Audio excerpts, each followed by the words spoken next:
Confidence takes the lead. It says, enough is enough. Confidence looks in the mirror and has the courage to say, we can do better, think bigger, look further, and find smart ways to invest in a more sustainable future.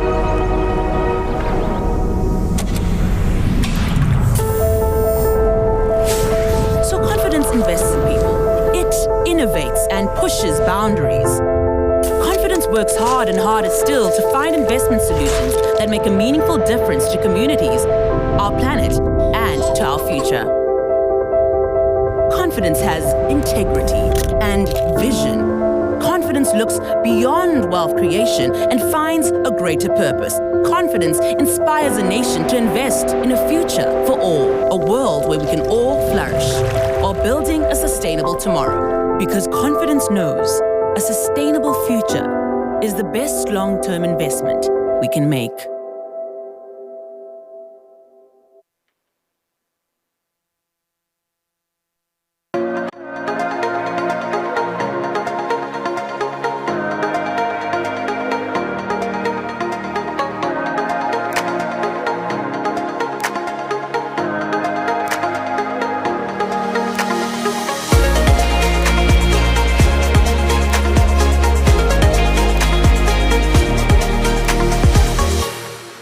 Your host, Andile Kumalo.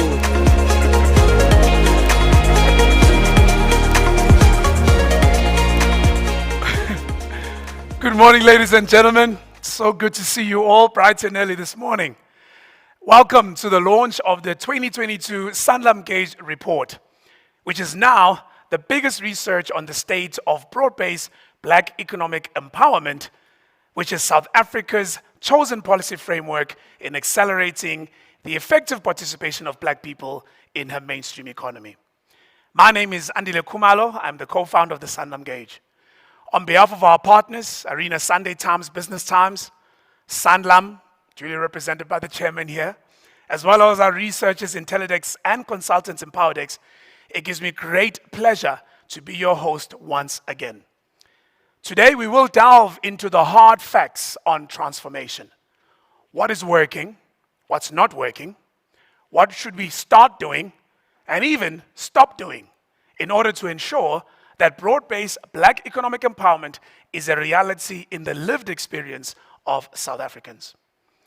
There are so many exciting new developments in the 2022 Sanlam Gauge report. As you know, it's only our second year. However, for now, I just want to focus on one and leave some thunder for my colleagues Lerato and Stuart, who will be presenting the results later on. With only our second year running this research, I am now pleased to announce that our sample size has more than trebled. Last year, thank you very much. Last year, we had 3,154 companies. This year, we have 10,336 companies. This makes the Sanlam Gauge by far the most comprehensive independent research study on broad-based Black economic empowerment. It's also a drastic enhancement in the credibility of the research, as well as its ability to be used by all sectors of the economy. We have carefully ensured that we get a meaningful sample of each sector, including ensuring that as many of the large players in each sector are included in our sample. We've got sectors such as ICT, which tends to have very large but fewer players, and more than 95%, for example, being small players. So if you want to show a true reflection of the sector, you need to ensure that those big players are also represented. This is important, of course, for all users of the research, but personally, having engaged with many of the sector councils, I think this is more valuable for the work that each sector council is doing. Many of the sector councils, many of you may not know, have had to work in very difficult circumstances. Some of whom have not been able to even carry out their own research for all sorts of reasons, thus compromising their ability to carry out their mandate of driving transformation in their respective industries. This year, we've also had the opportunity to meet all of the operational sector councils, as well as the B-BBEE Commissioner, to just share the results that come from each of the sectors, but also that come from all of the sectors together. And we've had some great feedback from all the sector councils, those who agreed with the research, those who didn't agree with the research, those who liked it, those who didn't like it. But what was not contested was this is a fair and true outcome of the sample sizes in those industries. So this has added value to both the sectors, but also in terms of compliance to B-BBEE. Also, for the first time ever, every single year from here on out, every company in every sector can now compare each element of their own scorecard to their industry and benchmark it. And this is thanks to the extensive research work done by our team. To share with you an anecdote, I was in a board meeting in one of the companies I serve on, and unexpectedly, a report from the said council quoted the Sanlam Gauge. I was sitting there as a board member. I don't sit on the Social and Ethics Committee, and the chairman of the Social and Ethics Committee was giving a report, and she said, well, according to the Sanlam Gauge, our sector is here, and here we are on our scorecard. That warmed my heart. Which takes me to the vision. So, having done this for 2 years with the team from Intellidex and the great support from EmpowerDex, one of the things that we have learned is that there isn't a credible source of data when it comes to transformation. There's a lot of things happening, there's a lot of awards, we've all seen the Most Empowered Awards, but what we don't have is a true source of data. So therefore, what we are starting to do is we have a vision. And that vision is about creating one database that we can all be able to go into and get that data out. Now, in order for us to do this, we would have to collaborate. So we can only achieve this by collaborating with all the key stakeholders, including sector councils, regulators, and government, by creating one source of a digital database where we can create all the results from all the databases, and we have a true source of where we are when it comes to transformation. We, as the Sanlam Gauge, are quite keen to lead this charge. Personally, I see no other policy that can alleviate poverty, reduce inequality, and create jobs.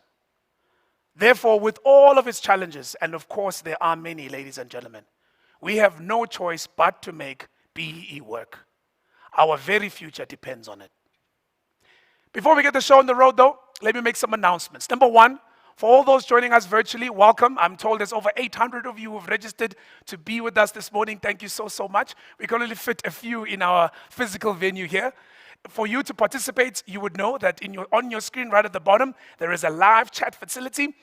All you need to do is type away your questions and comments. And later on, when we get to the panel discussion, my colleague and fellow moderator, Gugulethu Mfupi, and I will be able to monitor all your questions and comments, and we'll make sure we put all those questions to our panelists. For those that are in this room, thank you so much for making the way through the Johannesburg traffic to come down to Parktown. You can also be part of the discussion through the same app. You will note there is a program on your tables. Right there on the bottom right-hand side, you will see a QR code. For those who don't know what that looks like, it's a little box. It's got a little funny black and white writing. And if you've got a relatively decent phone, you just go to your camera, you hover around that little box, and that'll take you to a link. You click on that link, and boom, you are in our live chat facility. And therefore, you are also able to send your questions and comments as the day goes by, and we will make sure, Gugu and I will make sure that we raise those comments to everybody that's here. For those that are on social media like myself, please share as much as you can with all that's happening this morning, both for the people joining us virtually and in the room. Our hashtag for the morning is Sanlam Gauge 2022. That's hashtag Sanlam Gauge 2022. And then finally, we've included 2 comfort breaks during the morning. We know how hard it can be to join virtually, and also there's lots of teas and coffees happening in this room. So we're going to have those 2 short comfort breaks where you can grab a cup of tea or coffee, and of course, you can make sure that you join us for the rest of the day. Now, to kick us off, I'm going to ask the editor of our partner, the Business Times, Mr. Kaifus Khosana, just to say a few words. Kaifus?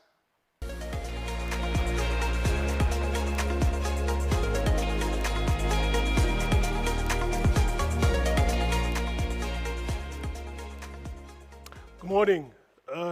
Mine is an easy job. Welcome to the Empire Conference and Event Center, to those who are here physically, and welcome to also those who are joining us virtually from wherever you are. My name is Caiphas Khosana, as you've been told, and I'm the editor of the Business Times. It gives me great pleasure to welcome you to the presentation of the Sanlam Gauge Report 2022 in partnership with the Sunday Times' Business Times. This is the second edition of the report that takes a holistic measurement of transformation in South Africa, accounting for all elements of broad-based Black economic empowerment. It takes stock of how the public and private sectors are succeeding in transforming their workforces and leadership. Ladies and gentlemen, our country stands at a precipice. The latest employment figures might point to a slight drop in joblessness rate, but according to the expanded definition, 45.5% of those available to work are out of work. The unemployment rate for those under the age of 24 hovers at under 70%. Out of 10 million youngsters, at least 7.7 million are inactive. They are losing hope of ever finding employment. Almost all our development indices as a country point downwards. Apart from high unemployment, we have a frightening crime problem. Our public education system is poor, and poverty levels. REMITI reports that white males still account for 63.2% of top management positions in the private sector, down from 64.7% a year earlier. Africans occupy 17%, compared to 15.8% in 2020. Indians make up 10.9% of top management posts, from 10.6% in 2020, while coloreds make up just 5.9%. But as you'll hear today, at the launch of the Sanlam Gauge report, ownership patterns and management are changing, albeit slow in other sectors. There have been some exciting B-BBEE deals over the past 2 years, reflecting increased worker ownership and public participation. But let me leave the nitty-gritty to those who put together this important report. And once again, I welcome all of you. Thank you.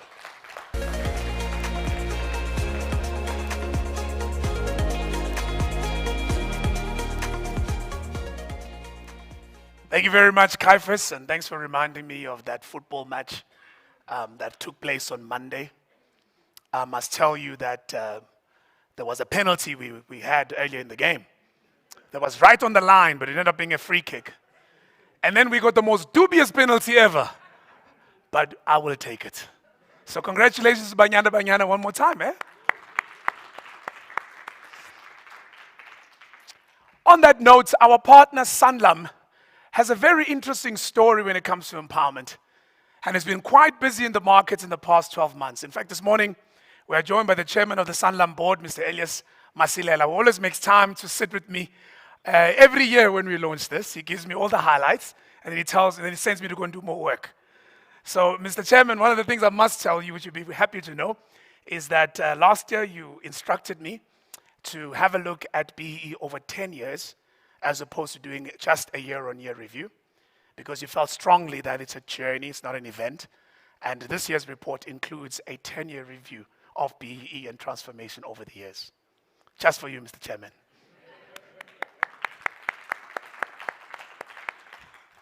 A few weeks ago, I did get a chance to sit down with your CEO, Mr. Chair. Of course, I'm talking about Paul Henratti in his office. And we had a good old catch-up about the economy and how things are going. And of course, we talked about Sanlam's own transformation journey. Have a listen.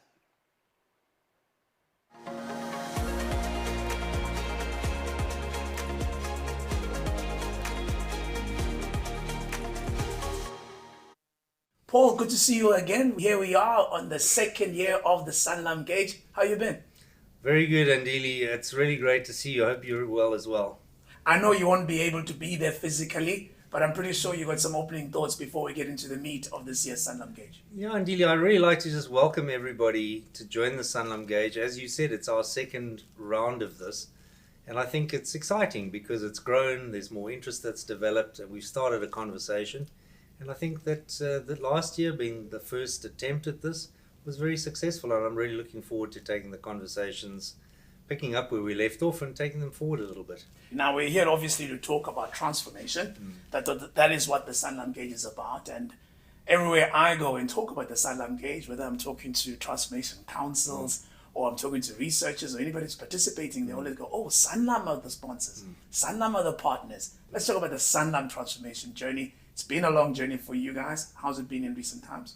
Yeah, look, as you said yourself, it's a journey, and it's not a short journey. This is not Johannesburg to Bloemfontein. This is a very long journey. So for us, it's just about continuing to make progress. And it isn't just about things that you measure in scorecards. Yeah. It's a bigger cultural thing. But I think there have been some real highlights for us this year, or in the year past. The first thing is we've built South Africa's largest black-owned asset manager.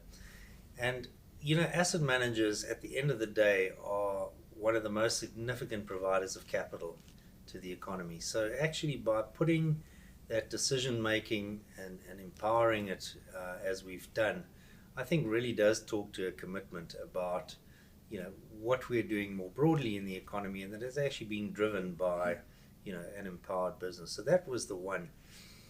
The other very big focus at Sanlam is on what we call financial inclusion. In other words, how do you bring people into the net that have previously been excluded? And we've done a joint venture with MTN because the truth is that the only practical and economic way that you can reach people at scale at the very bottom end of the pyramid is through the telephone, the mobile network. So we've created a business.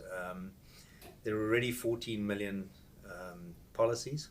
Already 14 million policies. The average premium, 4 rand, right? Wow. So tiny. And this talks to bringing in the bottom end of the pyramid at scale. That's when we talk about transformation and actually, financial inclusion. These are the things that really get us excited. I think the other, biggest challenge for us in our business is talent, and actually, making sure that we've got, in 5, 10, 15, 20 years' time, our talent that looks something like the demographics of the population and having the very best people. So that's the ongoing biggest focus for us, I would say, in the company. Absolutely. You touch on a very important part, which is actually something we'll be talking about today in the launch of this year's Sanlam Gauge, which is the experience of people around transformation. Do I, as a black man, black woman, black young person, black person living with a disability, do I have access to economic opportunity? Do I have access to financial services? Versus what the scorecards are writing, right? So you guys are in the financial services sector. You have a scorecard that gets scored in a particular way, but I guess your responsibility is beyond the scorecard. It's also about how not only your customers feel, but how your people feel. Exactly. And I think that whether you like it or not, the scorecards are a form of social engineering. Yeah. But for us, actually, not that we're saying it's unimportant, but for us, the issue is what is our core business? And our core business is to provide financial services, to grow the pie. And we can only do that by actually getting more people into the net and then having the right talent, skills, abilities inside the company to deliver to that. So actually for us, it's not something that we're trying to patch on the side. There's a scorecard.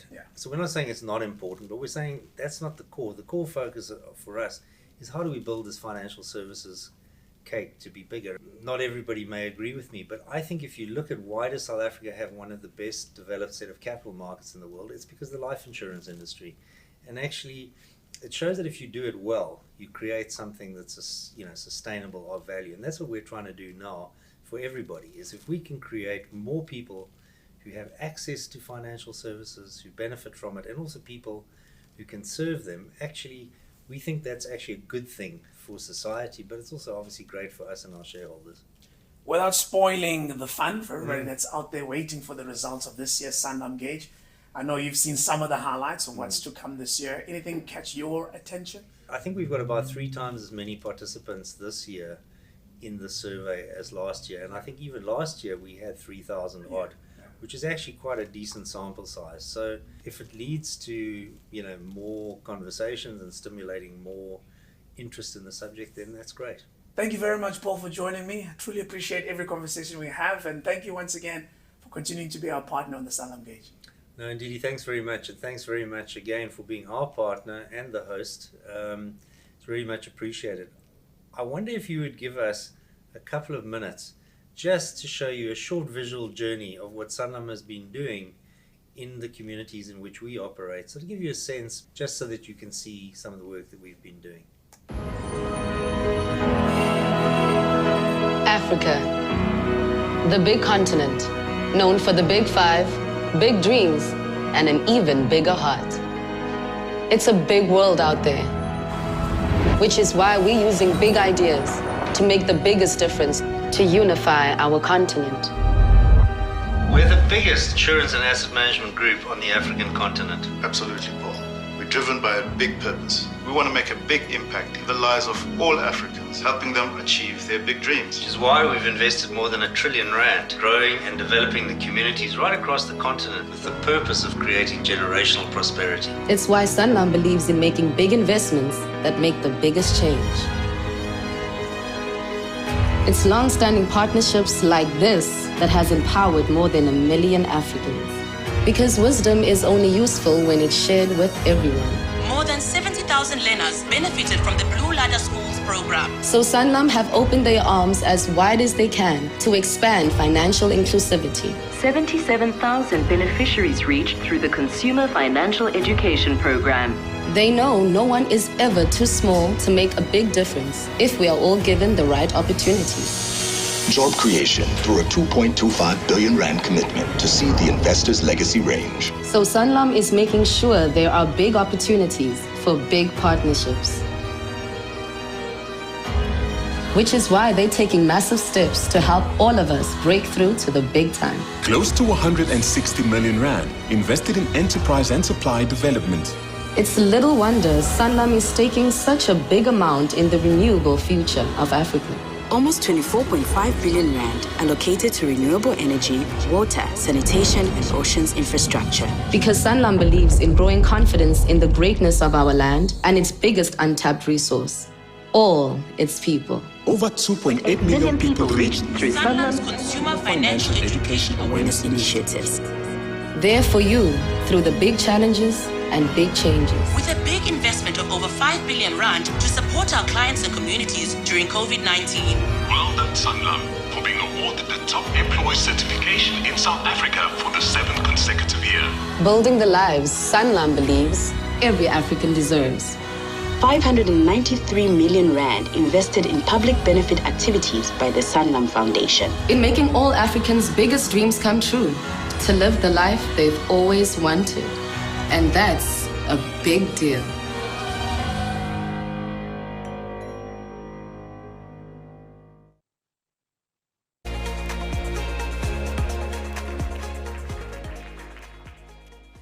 Indeed, a round of applause to Sanlam, and thank you so much for the support that we've had. And I must tell you, ladies and gents, with all my time in the media industry, you get a lot of support from various brands, but this relationship with Sanlam is very weird because at every Sanlam Gauge event, then like members of the board attend the event, you know? It's not just like only the marketing people or the team, which we're also here. So let me thank Karabo, who's in the room as well, Matukana, and some EXCO members, Atitsi, Bongani, Kanyisa, and Abigail. Thank you guys for being here. Your presence is indicative of the support and how seriously you take, I guess, the work that we are doing around transformation. For those who've attended weddings, especially in the township, the MC always gets to a point where he has to announce a car that is blocking the way. And they say, excuse, who is driving Dan47 GP? And then the guy sheepishly stands up. And so we've come to that moment because somebody has dropped a stylus. So, and I'm not going to come to you. I want to embarrass you by you coming on stage to claim your stylus. It's a black stylus. Anybody? Any takers? Anybody? Going once? Going twice? Are they too shy to come? Is that Bongani's? I'll bring it to you, Bongani. Don't worry, you don't have to come on stage. Thank you very much. So thank you very much to our Sanlam partners. I really do appreciate it. We've come to the point now of the program where we now need to get into the juice. And here I'm talking about the presentation of the results of the 2022 Sanlam Gauge. And for us to do that, I'm going to be introducing Lerato Ratsoma, who will be assisted by Stuart Theobald to be dialing in, and they will present the full results. Lerato, over to you.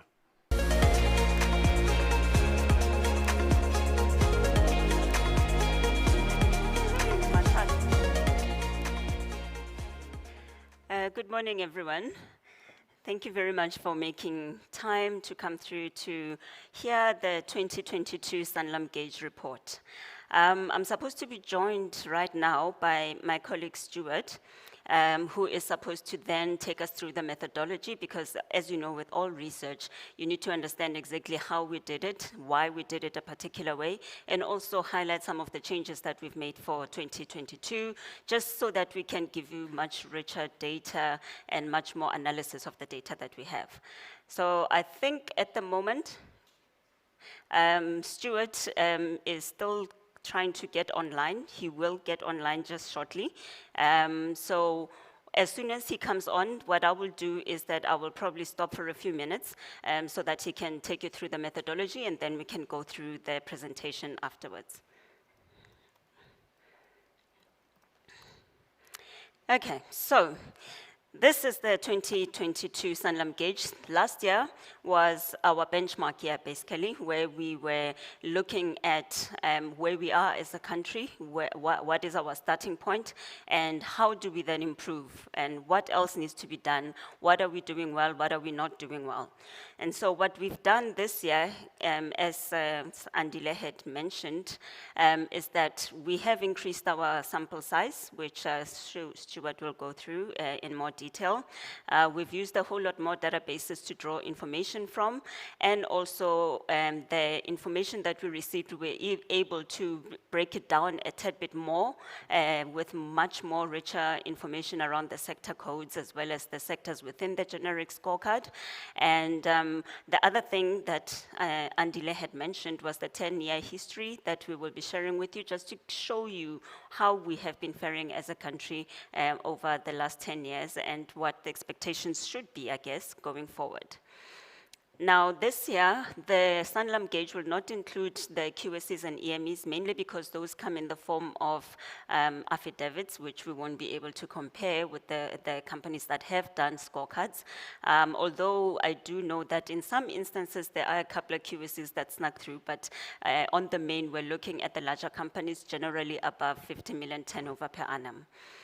And there's been also a change in how we aggregate the level contribution status of the different sectors as well as overall, just so that we can take into account things like discounting and the YES program, the Youth Employment Services, which gives companies at least 2 levels up if they participate successfully in the program. So that's part of the things that Stuart would cover as he comes through. But in the meantime, oh, is he ready? Okay, so let's go through to Stuart and let him go through the methodology in much more detail, and then I'll come back and introduce the full Sanlam Gauge report.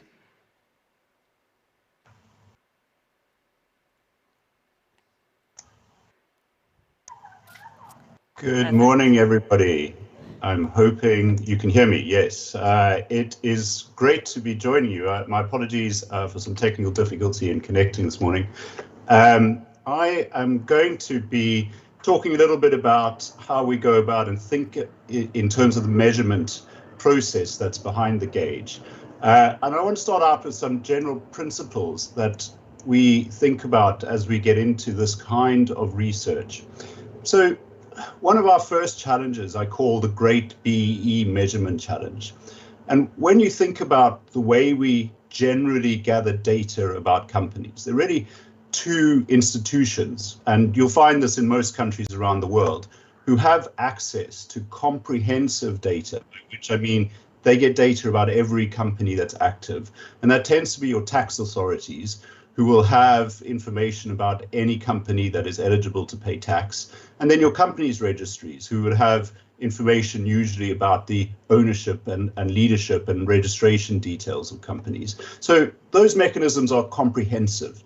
And in addition to them, you'll often find mechanisms that are largely voluntary, where companies come together and provide information and data. And you also find specific licensing regimes that will require certain types of companies, financial services companies, for example, to provide additional disclosure and data to their regulators. And then you'll have membership organizations that also require their members to provide certain kinds of data. Now, the interesting thing with the way BEE has arisen in South Africa is that it's been fundamentally a voluntary exercise. So occasionally it's also a licensing requirement. So in certain areas, BEE requirements are imposed as a licensing condition.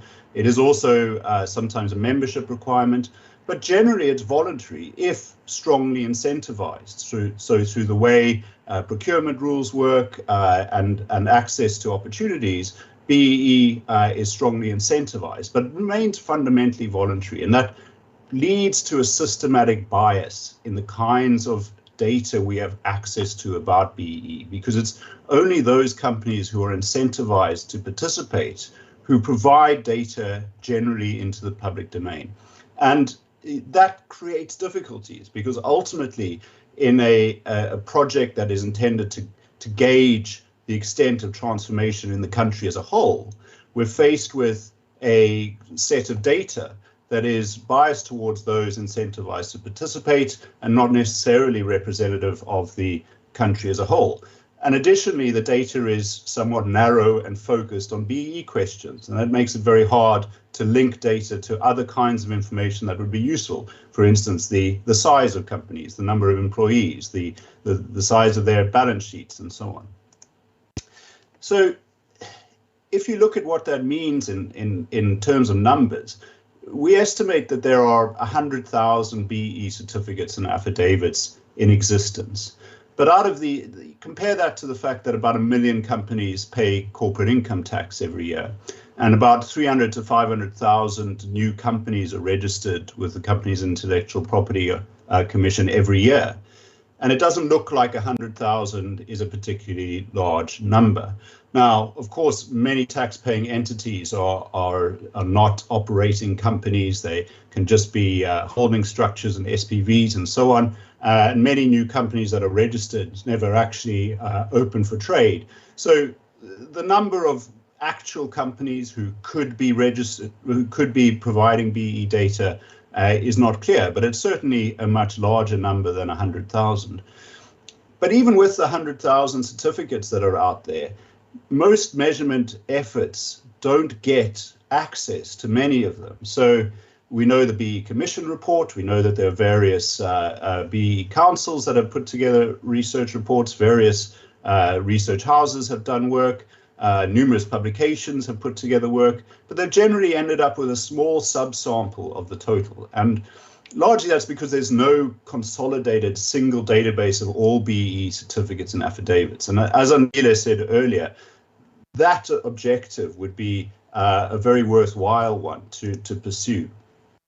So the Sanlam Gauge is the first systematic effort to overcome this great BEE measurement challenge. And sorry, did I disappear for a moment? Yes, let me just recap a couple. Technical issues are bedeviling us. So last year we used the Who Owns Whom database, which was the largest one we could access, which gave us 3,125 analyzable companies. And this year we managed to radically increase that. We've been able to analyze over 10,000 companies this year. We did that by really rethinking the approach. And we identified the Beagle database put together by Empowered. And the Beagle database captures a vast number of BEE certificates. Now, the problem is BEE certificates come in PDF format. And as the technically minded among you will know, PDFs can consist of varying levels of data quality. You can have quite comprehensive data, or you can have the effective equivalent of a photograph with no way of analyzing the words on the page. So we tackled this database of over 90,000 records by using our international data coders who help us with gathering economic and financial data from markets around the world. And they developed software tools to systematically convert 90,000 PDFs into data. Now, it was a fraught exercise because you have many different formats in PDFs, you have different data that are contained in them, and we, in the end, managed to get that 90,000 into 24,000 currently valid certificates and affidavits, among which 10,336 were generic certificates that we could use for further analysis. But The historic data that is also in there, expired certificates, is still very useful for trend analysis. So we really think we've made a breakthrough in terms of improving the quantum of BEE data that we're able to access in order to analyze. Now, the next problem beyond the measurement challenge is the analysis challenge, because you can gather together all of this data, but you then have a challenge of turning it into real knowledge, into insight into what's going on. And it can be complex to manipulate the data to give us decent results. Generally, the only consistent data point across certificates is the procurement recognition level and the BEE status level. And so that's the two data points that you can most easily gain access to just by looking at certificates. The challenge then is to standardize these across sectors, given that in certain sectors there are different criteria that lead to different procurement recognition levels. And we did that this year by backing out the midpoint of scorecards, using the generic scorecard as a key, backing out to that midpoint, aggregating data across companies, and then deriving a contribution level from that new aggregate. We ran various tests of different ways of trying to get single data points for each company into an aggregate that would be most representative of what an overall sector performance looks like. And that's we think this year we've achieved far more closely based on our tests. Let me just say some aspirations for the future, and this is always dangerous to say because we expect to be held to this, but let me say that this is a long-term future vision of what we would like to do. First, we'd like to capture every BEE scorecard into a single publicly accessible database, and we are working through various ideas and concepts on how that could be done.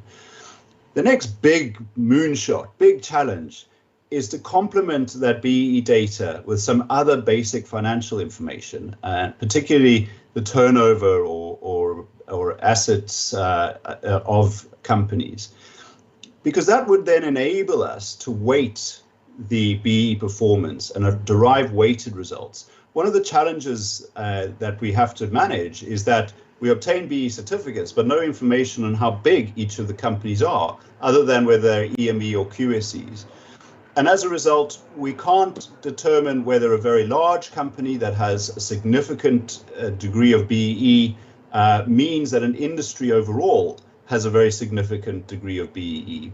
And by obtaining some basic financial information that allows us to weight different performance, we would then be able to give a much better insight as to what BEE aggregates are across the economy. So we want to be able to bring in that financial data as well.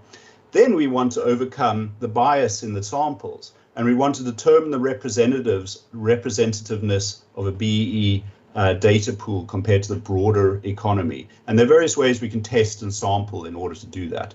But ultimately, we want to continually evolve the Sanlam Gauge into a really thorough measure of the extent of transformation of South Africa Inc. And with this being the second year, I would really look forward to your feedback.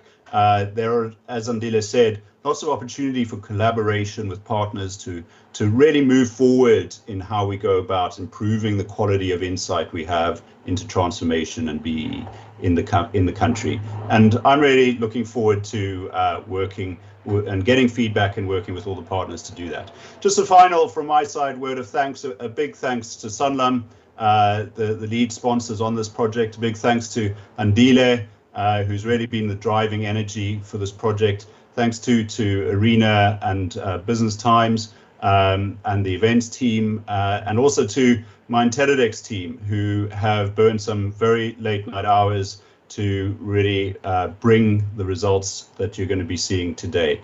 So thanks to them all, and I really hope you have a productive and insightful and interesting day. Thank you.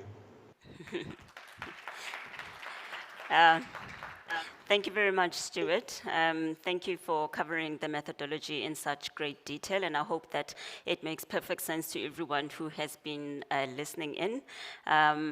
the good thing is that the Sanlam Gauge report is out today, so you can go into the detail of the methodology, as Stuart had explained, and go into understanding exactly what it is that he was referring to in his presentation.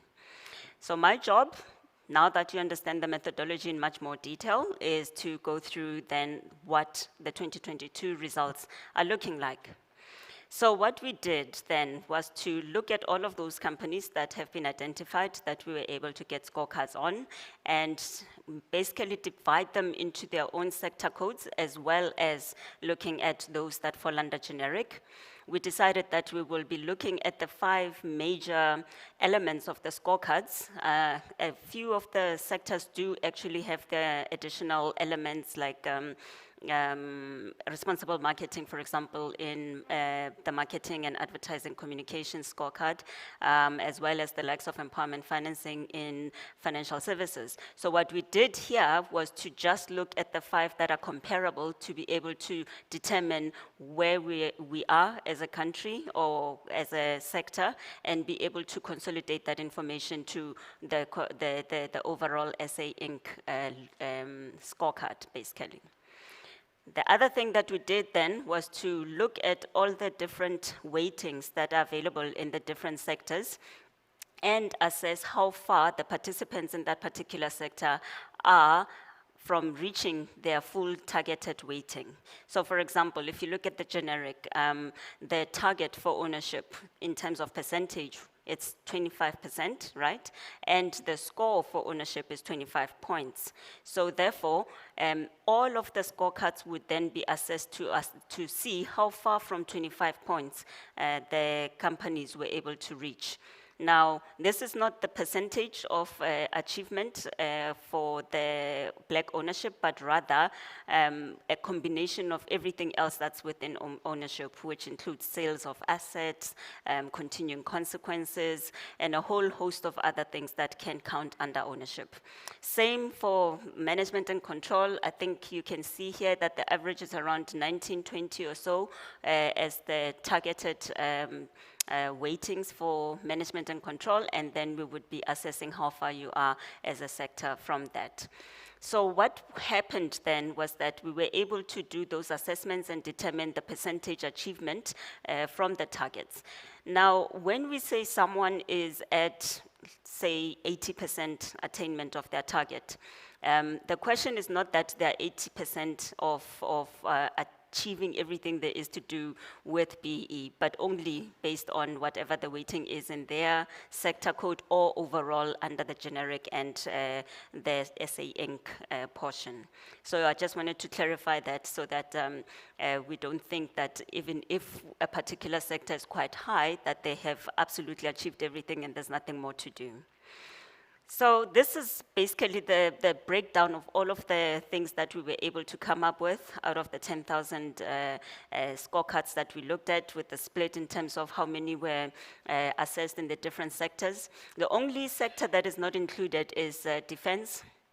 We had included it last year, but because of the low number of scorecards, it didn't really make statistical sense to include it in terms of comparing it with the other sectors, as well as consolidating the information. So the information of those couple of companies that are under defense is included somewhere, but not as a separate sector. Okay. Now, when you look in terms of the overall, this is what we're looking like per sector in terms of achievement of the total points. Remembering that this achievement includes all the enhancements that are available, which is also good for those particular elements. So 2022, we can see that Agri achieved about 91% of their target, which gave them a level 3. Construction was able to achieve 90. And the others are in the 80s, including generic at the bottom with 87%. Now, you will see next to the 2022 that we have the restated 2021. You would recall from Stuart's presentation earlier, he mentioned that there was a change in the weightings just to make sure that we are able to properly align all the different level contribution statuses so that we can get a proper average, which is not a linear average, but based on the level contribution percentages. So which meant that when we look at the 2021, using the exact same methodology, that the scores would have dropped slightly or significantly in some cases. Although I must say that from a generic point of view, there hasn't been much of a change because they're still sitting at a level 4. But this is basically the big difference between 2021 and 2022 and what the average scoring looks like for the different sectors, which we will go into in more detail, as well as the generic score, which includes quite a whole lot of other entities. Now, this is how what we would call as SA Inc. looks like in terms of the overall consolidated score looks like. Overall, we're sitting at 71% attainment, which is this one over here, in terms of the contribution level, which is a level 4. Meaning that there hasn't been much of a difference between last year and this year. It's only a points difference between the two. However, if we go back into the overall scorecard, what can we learn and what can we deduce from the information? We've got the ownership sitting at 74.8, almost 75% attainment, remembering that it includes those that are 30%, those that are 40% under MAC, those that are 25% under generic, all of them are sitting under them. So we've achieved 74% target in achieving those targets. The one thing that I would like to just point out is that if you look later on when we go into procurement, the fact that there's a much more focus on 51% black-owned companies. If the targets were to be increased to 51 for black ownership, chances are we'd be probably sitting at 25% achievement in total. But that is where we are. Is it sufficient? Is there more that can be done? Whether we're looking at the percentage achievements or achievement of the actual targets, that's something that we can discuss.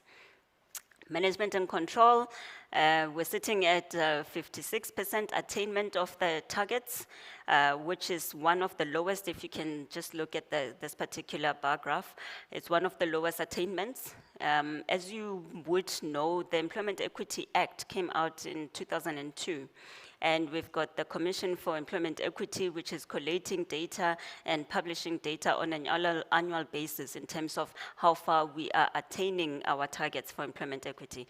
I think Mr. Khosana earlier on spoke about some of the targets or the achievements for the last published report, and it didn't look that great, and we can see that it is also reflected in the scorecard. We're still sitting at around 55% attainment for employment equity, which, if you think about it, it includes your board, it includes your top management, it includes senior, middle, and junior management, does not include the skilled, unskilled, and those levels of employment.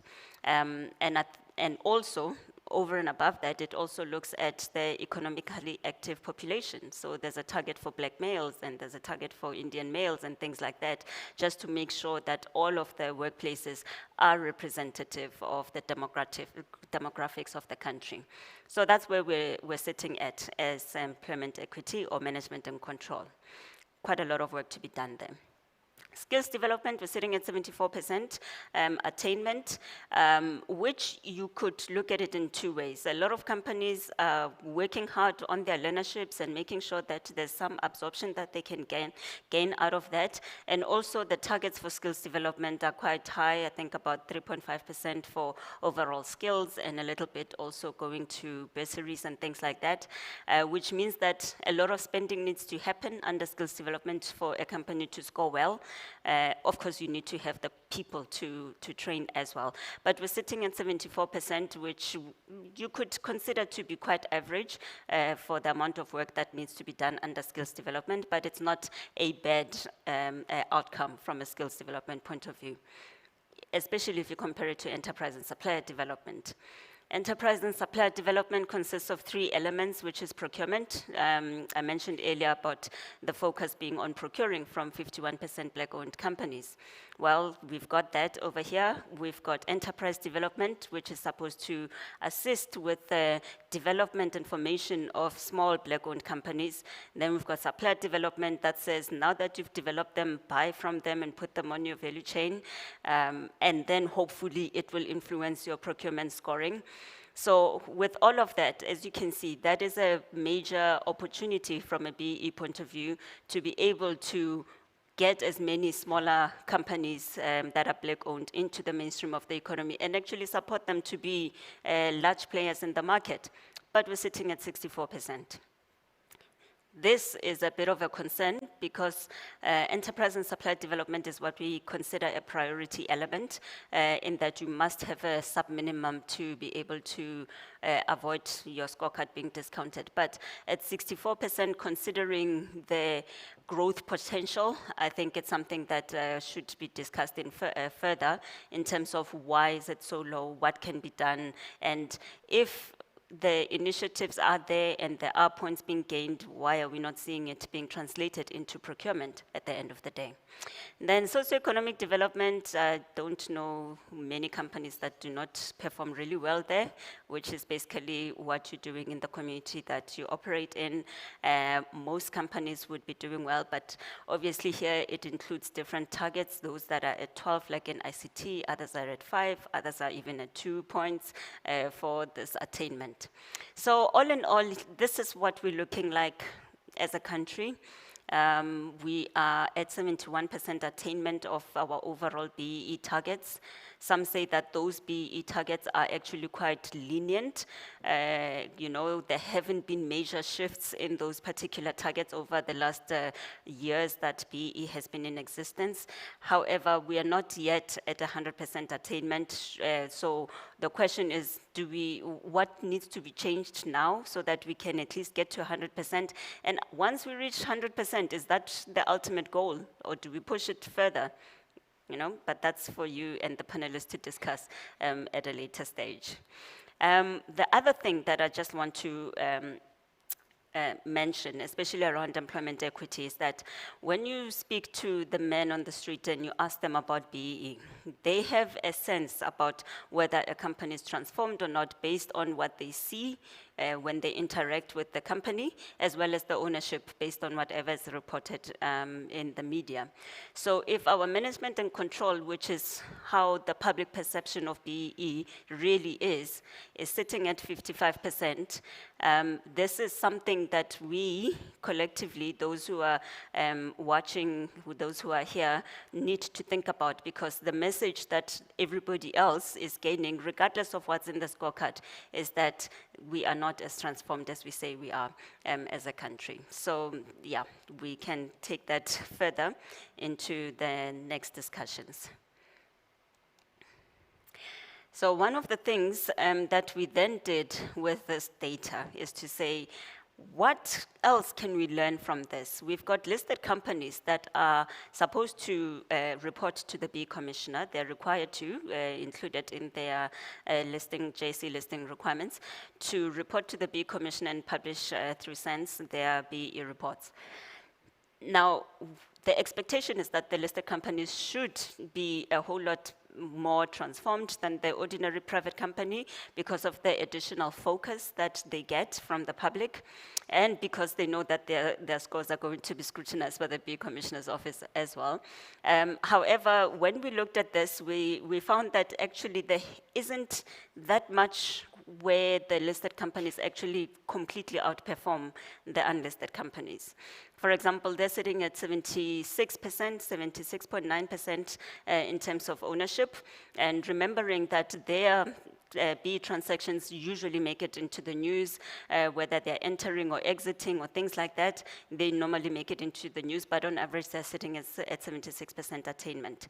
Management and control, they're sitting below the unlisted companies at 53%. Again, the expectation is that because they have much more established HR departments, that they would be far more advanced in terms of attainment of their targets from an employment equity point of view. But yeah, that's where they're sitting.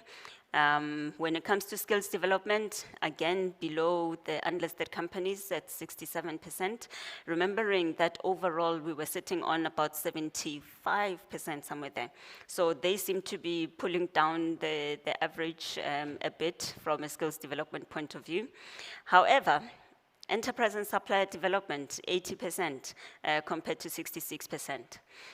Our assumption here, which is obviously open for debate, is that when it comes to enterprise and supplier development, the kind of systems that you have to track all your suppliers, they matter.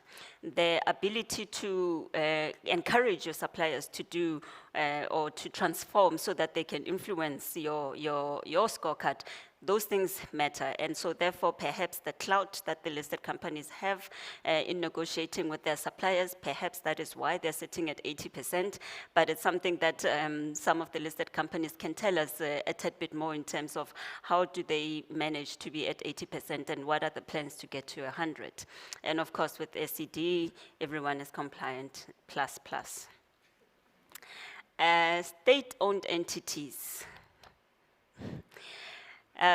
These guys are I would say I regard them as the soldiers of BEE, because anyone who's ever done business with any state-owned entity know that they need to make sure that their BEE scorecards, their percentages for ownership, women, everything must be top-notch to be able to maintain your contracts with them.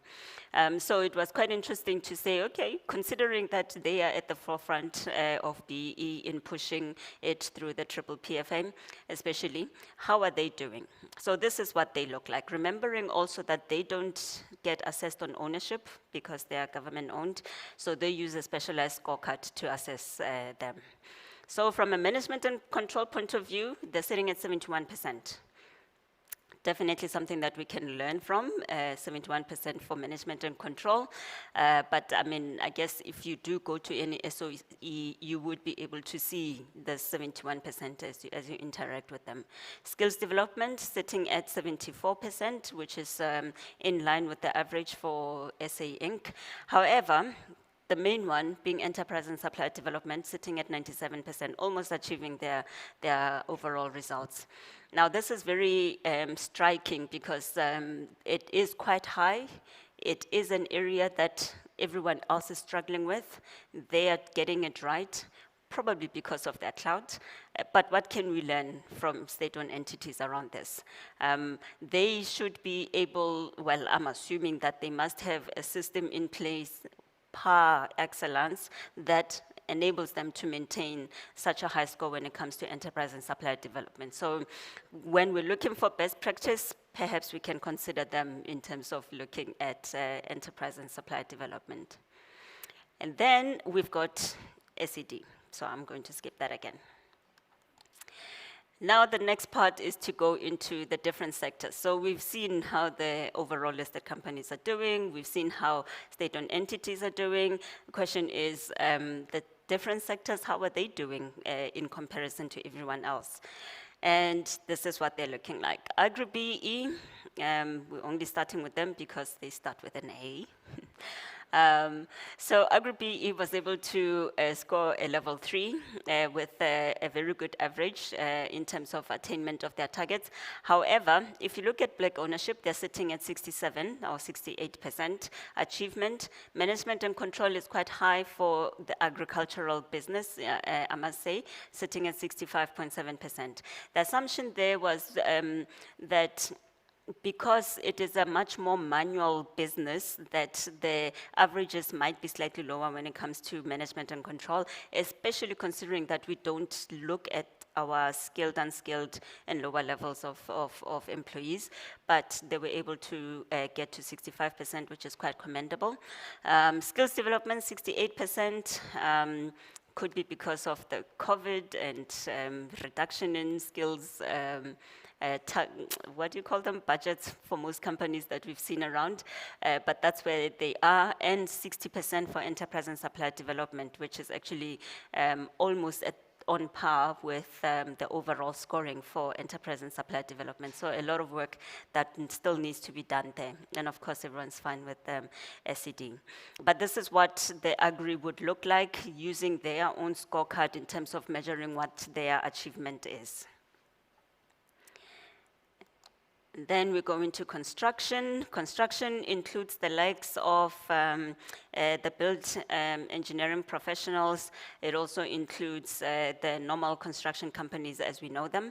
And what we found is that in terms of their attainment, they're sitting on 68%, 68.6% for their black ownership targets across the board, including 67% for management and control, which is also above the expectations when you're looking at where the averages are.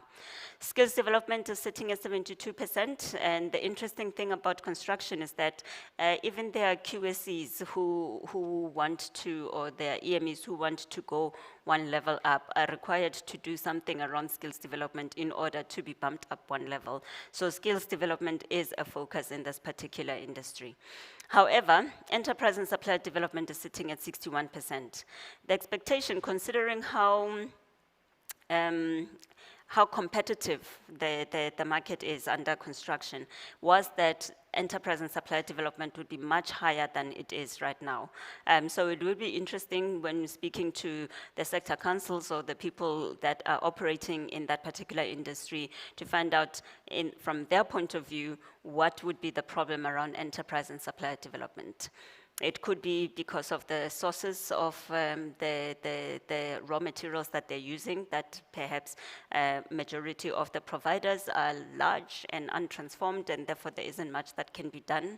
However, there's always opportunities to improve, especially when it comes to enterprise and supply development. Then we go to financial services sector. As I mentioned, this one does not include the additional things under empowerment financing, access to finance, and things like that. It's just looking at the plain scorecard without any of those additional elements, especially because a lot of the companies are exempt from one or the other or all and things like that. So from this particular sector, we're seeing 81% achievement in terms of ownership, which is much higher than the average, and considering also that it includes a lot of international banks that are based in South Africa, but they were able to achieve the 81%. Now remember, with the international banks or any other international companies that do not sell equity in South Africa, they can do things like equity equivalent programs that are approved through the DTI, and they would still be able to contribute to that 81% achievement. So a whole host of things can add up to get us to that 81%, and I can see that the financial services at least is pushing when it comes to this. Management and control is sitting at 61%, also above the average, which is quite commendable, considering how important the sector is in terms of our interactions with the banks, whether it is through the retail banking or business banking or things like that. But the focus on employment equity from the financial sector is something that can be looked at, and we can probably also learn a few things from them.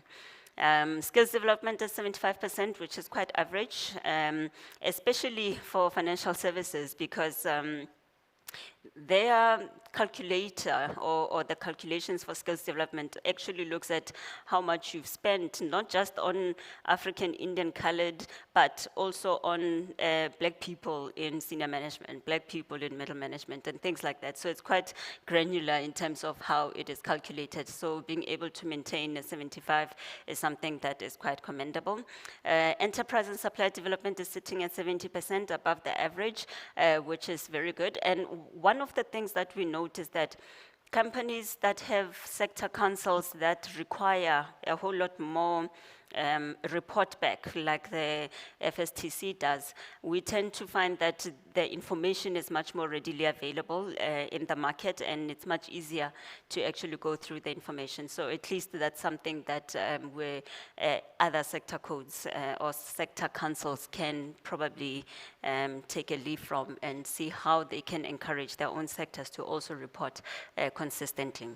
There are many other things. If you've seen the FSTC's annual report where the industry can improve in terms of the specific things that are necessary for them, but in comparison to others, this is what they're looking like. And also just to mention that SED here does include some consumer education where it is where the companies are supposed to be doing it, would be included in the SED calculation there. And then we go to forestry, which also attained the level 4. Forestry, if you think about it, there aren't that many companies that are operating in that particular industry, but sufficient for us to gain some insights from them. We're sitting at 72% for ownership, which is commendable, but not blowing out the lights. We're sitting at around 50% for management and control, which is below average. And I mean, we've spoken about management and control thus far.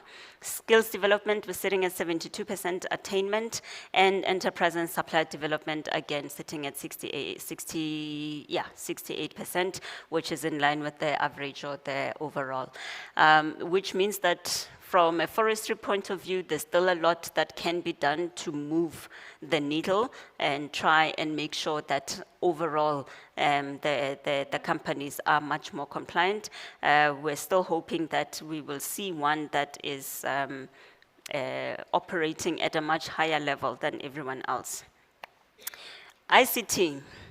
ICT is quite interesting because like construction, it is full of quite a number of players that are very competitive, and it includes quite a number of international companies also that are operating in the space.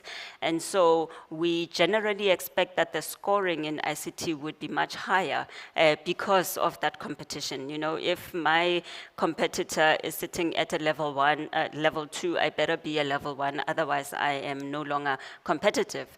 So ICT is sitting at 74% for ownership, which is lower than expected, 53% or 54% for management and control, which is average. It is bad on its own, however, average compared to SA Inc. We need to work on that everywhere, it seems. And then skills development is much higher than everyone else, sitting at 80%. Like I said, skills development is about how much you're going to spend.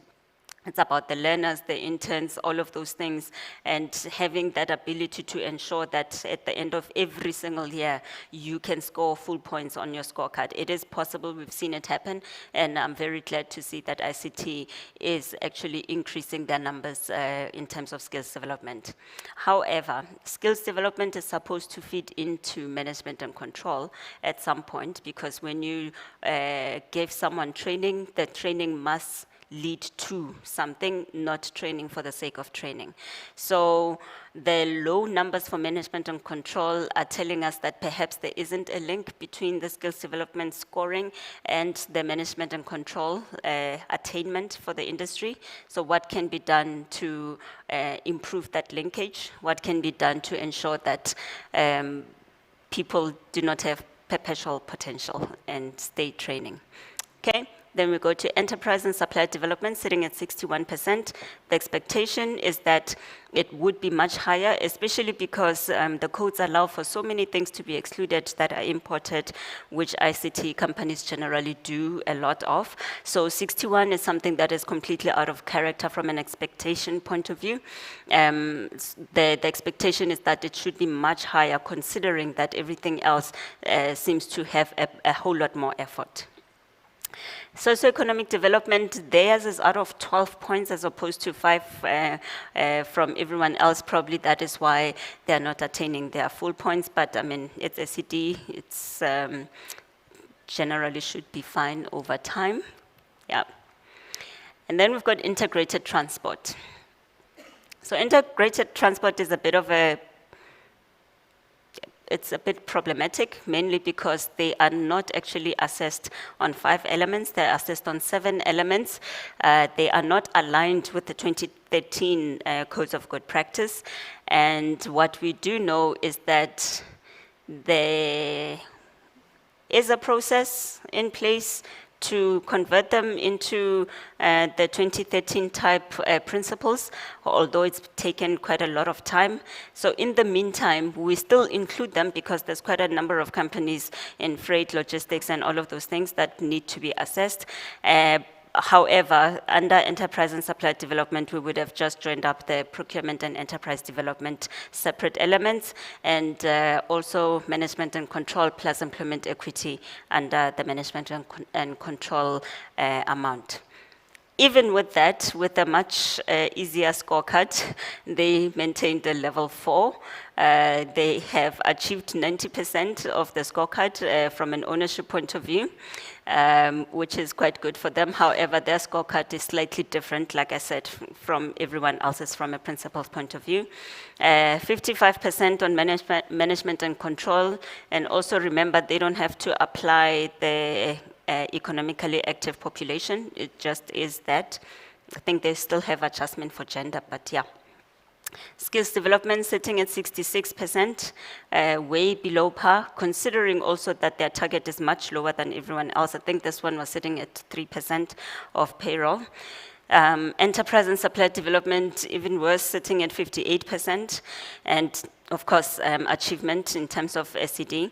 But the question is that, considering that they are using a much more lenient scorecard, the expectation would be that they would be at much higher scoring.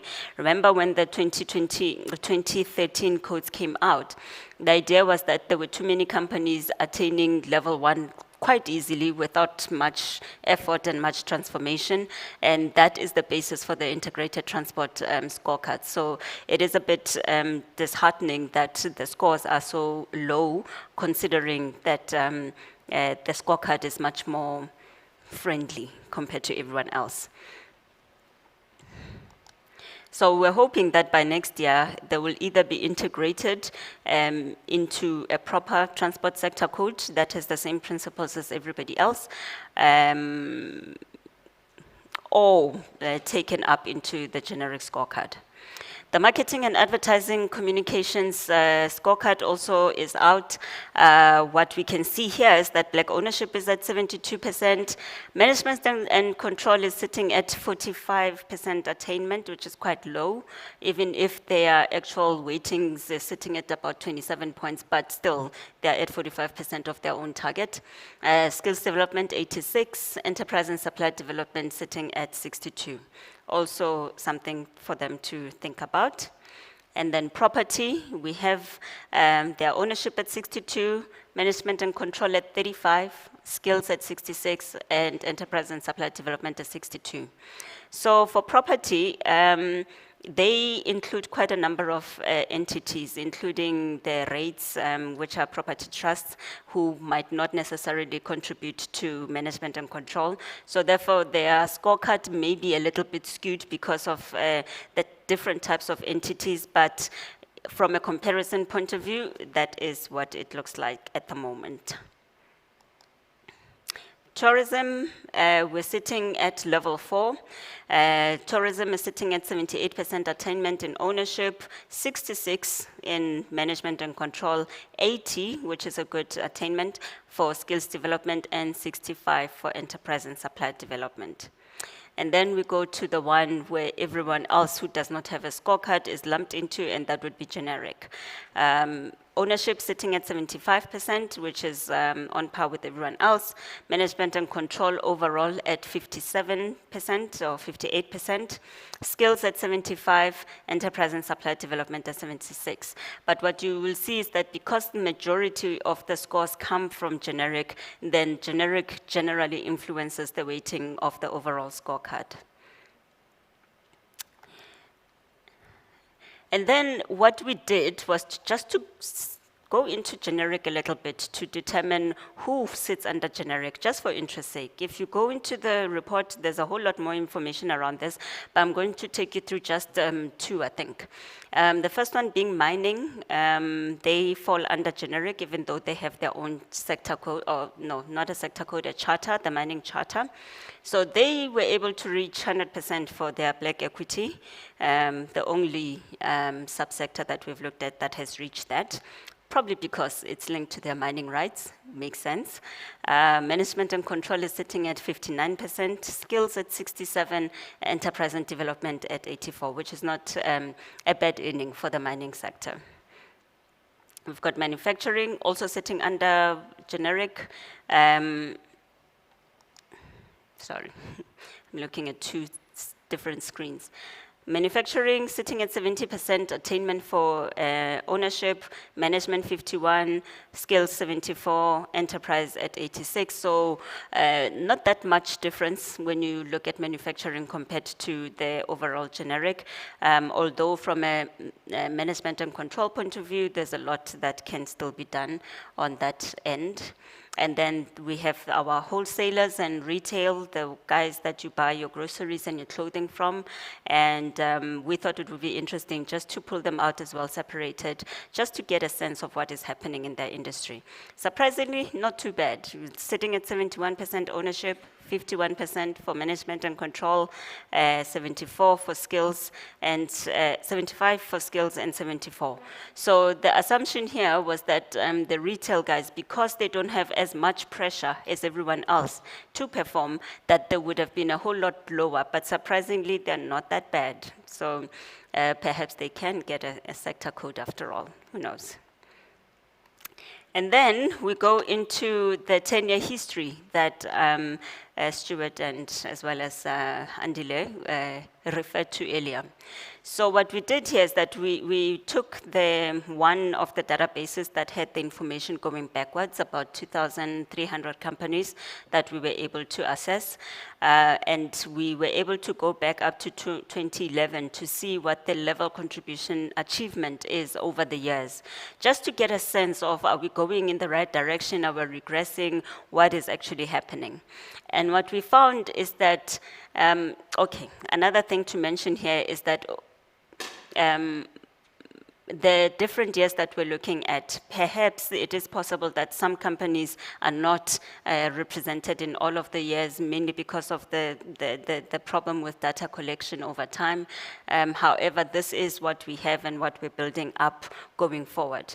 So we can see that for a while, there was a nice increase over here. My pointer is white, so you can't really see it, so it's fine. You can see a nice increase over time until around 2015. Everything was going according to plan, and a slight drop in 2016. You might be wondering what happened there. The 2013 codes became effective from the 1st of May 2015, so most companies only started getting rated on those codes either in 16 or 17, somewhere around there. So then we saw a nice drop in the scores, as can be expected, from a high of 84 to 78. And that continued dropping into 2019, and we started seeing some elements of growth again when we're in 2019. However, COVID happened and then we dropped further, probably from a spending point of view around skills and things like that. And so what would be interesting is looking at where it's going. How long will it take us to get back to at least 2019 levels of at least 78, and even better, 2015, our highest at 84%. So that is what we're trying to get at the end of the day.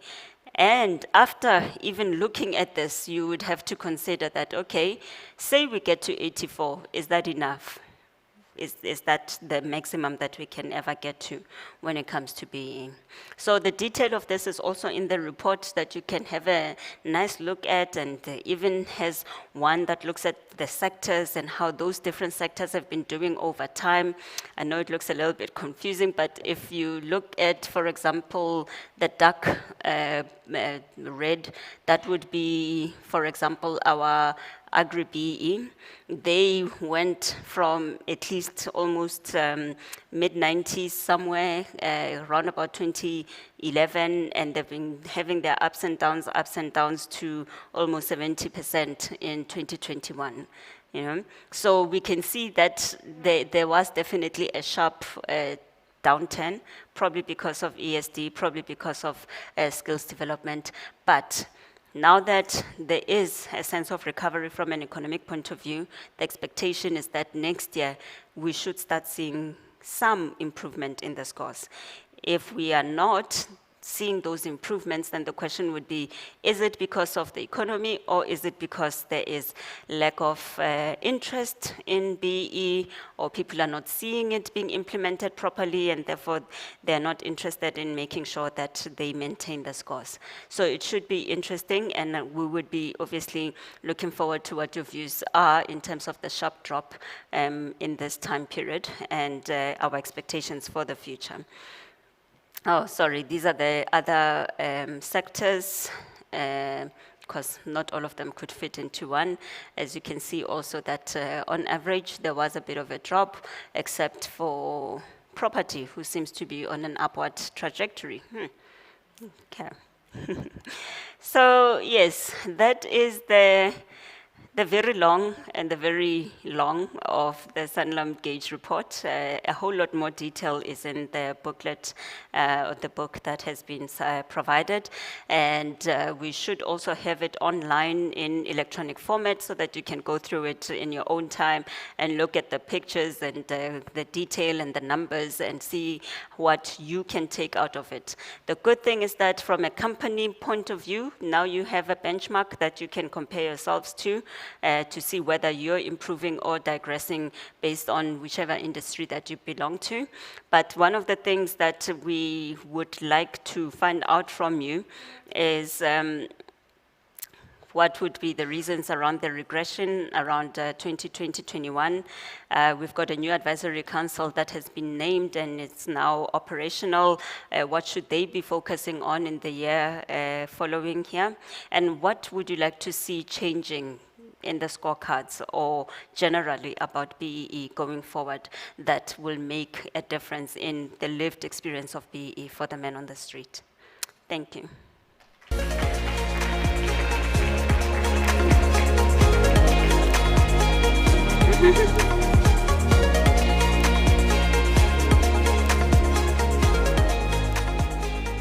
Another round of applause, please, for Lerato.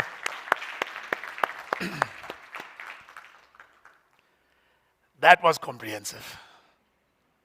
And maybe it's a good time for the break that's about to follow. I hope you found that very, very useful. I hope you saw the kind of detail and muster that the team went through to make sure that the results were credible and that the research really does come through and you can see for what it is. Just to reflect on a couple of issues, which the first being the point that was raised by Stuart, which is the conundrum on the research. And that is going to be discussed in the panel where we talk to the sector councils. And that's the fundamental issue of reporting.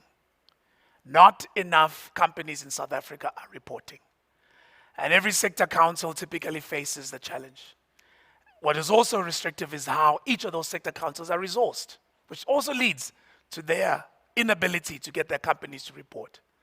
So our research is based on valid BEE scorecards that are signed off by SANA's accredited agencies so that our data is valid.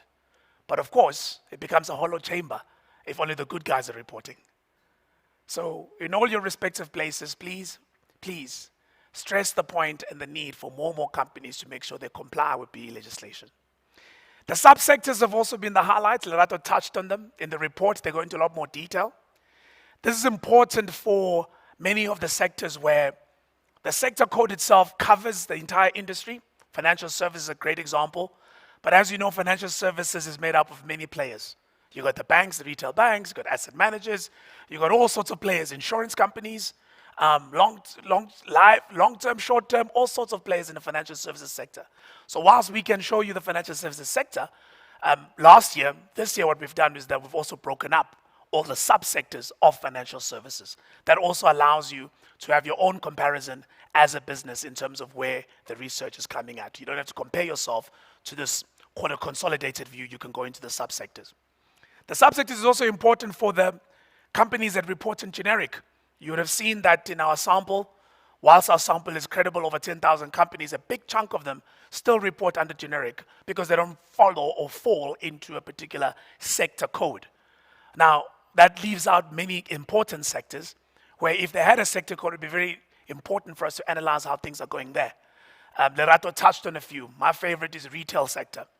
Often forgotten when it comes to BEE because retailers tell you, if I have the best loaf of bread at the best price, no one cares if I'm black-owned or contributing to BEE or not.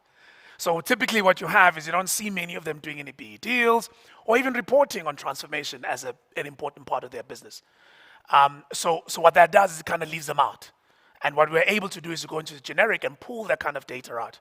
And as we go over the years, we're hoping to engage with the key sectors that are sitting in generic and as a result, almost become muted and almost forgotten, and yet they are important players. Manufacturing is another.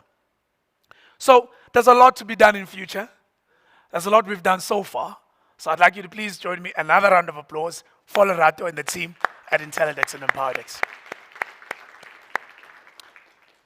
For all of you guys that are in the room, if you're at home, maybe you did get a chance to Google and pick up what's on the news. I just want to share with you a highlight that popped onto my iPad, certainly.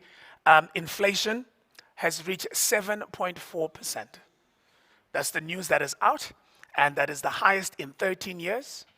In the context of B-BBEE, if you are a BEE shareholder in a company and you had either vendor financed or bank financed your equity position, and it was prime plus or prime minus, whatever you negotiated, you are likely to pay a lot more because with inflation going up, we all know what's going to happen to the interest rates.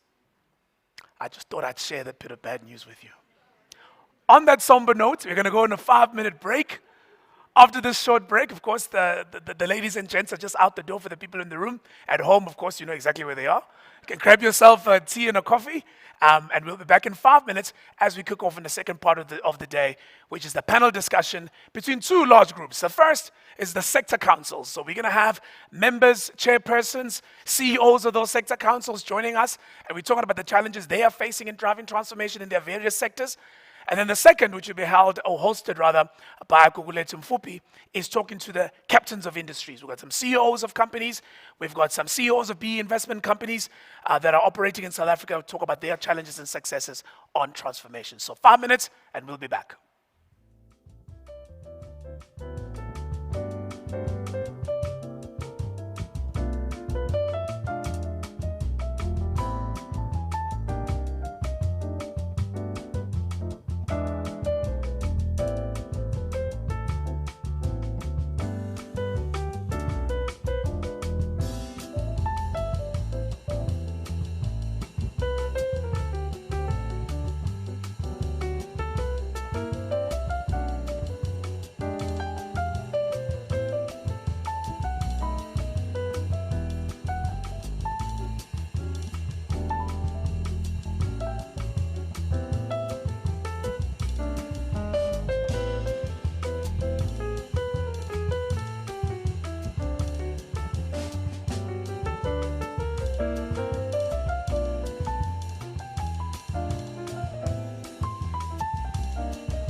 Every time you invest in that life, Sanlam does too.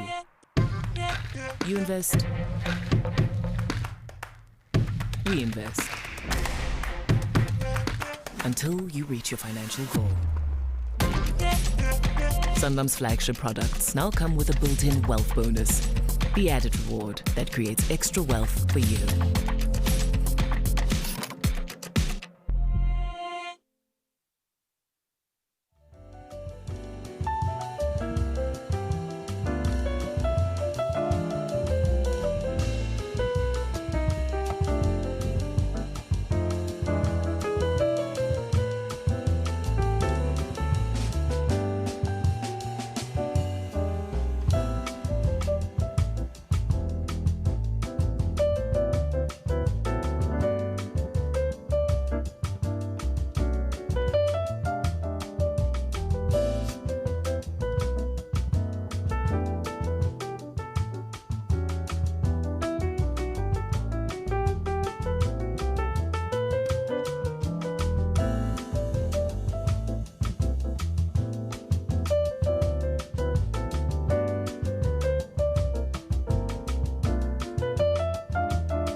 Welcome back, ladies and gentlemen. And it's a room still very packed here in Parktown at the Empire Building. Let me also share with you some of the people that are joining us today. I've had the chance over the 5-minute break to bump into some faces and names that are captains of industry. My gentleman that I call comrade every time I see him, and that's Kaz Kuvadia, because everywhere he goes, he tends to turn things up. And currently he's turning things up as CEO at Busa. And he's been very instrumental in the work that was done by the business community, I think under the banner of B4SA, during a very difficult time, not just in our country, but in the world, around the COVID pandemic, the COVID-19 pandemic. So Kaz, thank you, sir. If you don't hear it enough, we thank you for your service to our country and the hard work that you do, sir. I've also bumped into a couple of other ExCo members from the Sanlam Group. It was good to see you, Karabo, as well from a distance. And I know that a couple of others are joining us from abroad. I'm told that Anton even joined on the online all the way from Scotland. So it's great to see all the partners being part of this conversation. This time, we are now going to focus on a very big part of transformation in our country. And that's because how BEE legislation has kind of been structured is that for those sectors that have their own sector codes, they also have something called a sector council. And this sector council has been given the job or the role of making sure that they drive transformation in their various sectors. And joining me for this particular conversation virtually is Dr. Mokoena. He's a Director for B-BBEE Charters Compliance at the Department of Agriculture, Land Reform and Rural Development. And he and his committee are responsible for the Agri-BEE sector. Dr. Mokoena, let's just test the line and make sure you can join me. Can you hear me? Yes, I can hear you, but it cuts a bit. But I'm trying to use my other gadget so that I can connect through it because my Wi-Fi is going up and down. But I'll try to connect through my other one. But it's fine. I can hear you.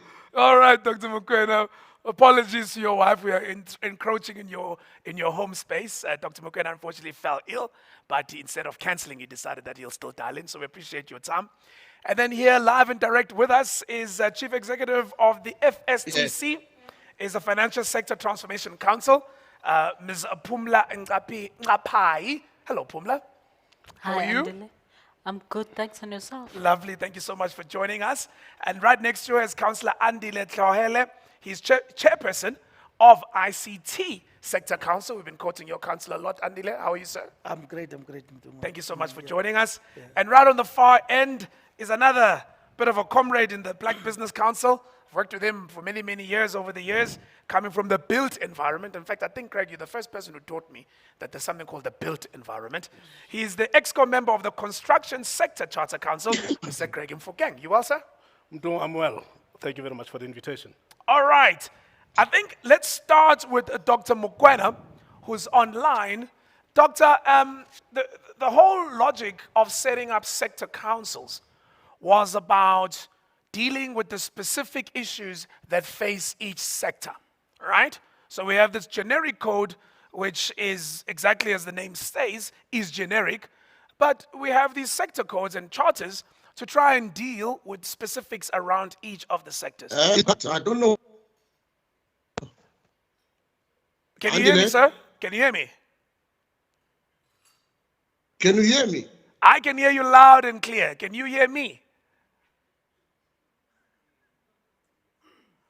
All right, Dr. Mokoena seems to be having a challenge. Let me pose the question to my panel. Let me start with you, Greg, while the technical team tries to assist Dr. Mokoena. Greg, the specifics of construction, before we talk about the successes or even the challenges that come to transformation, what about the construction sector, right, makes transformation in that sector unique? Why do you have your own sector council? Why don't you just report in terms of generic? What's so special? Well, I think the case has already been made to say there are certain idiosyncrasies as you go from one sector to the next. And in construction, I think we recognized, for instance, that when you look at the skills development element, when you compare to the generic, you will see that our targets are lower simply because of the structure of the industry. and what you need to do in terms of investing in your people to reach those targets. So we negotiated with the department as an example to say, let the skills development targets be lower than the generic, but we'll increase our ownership targets so that we can make up for that. So it is those kind of uniqueness that features in each and every sector that we've got to take into consideration. And skills is just but one example. And now, and your sector has got a lot of small players. I mean, just as a consumer, my own household needs, it's quite easy for me to get somebody to help me in my home. But from a kind of commercial perspective, it has in the past featured very big companies. But lately, those big companies have gone through all sorts of challenges. Some of them going through business rescue, some of them even shutting down and delisting. Just give us a sense of how transformation is affected by the various sizes of businesses in your sector and also the recent challenges that the construction sector has seen. Yeah, so it's a very serious challenge for us. As you know, the industry has been in the doldrums for about 5 years now. So the industry has actually not grown. And as a result, you'll find that transformation then takes the backseat, you know, in the eyes of many executives in the industry, both big and small companies. And I think as Lerato presented earlier, you know, we've even made sure that even small companies have to contribute. Even when you are small, we expect you to invest in skills development as an example. But because times are tough, you know, companies now prioritize survival. Instead of doing transformation. Of course, we are fighting hard to say that transformation is a very important imperative, and therefore, it must still be done. Whether, you know, the industry as a whole is suffering, you'll find that there are still players in there that are still doing very well. You know, not everybody is suffering.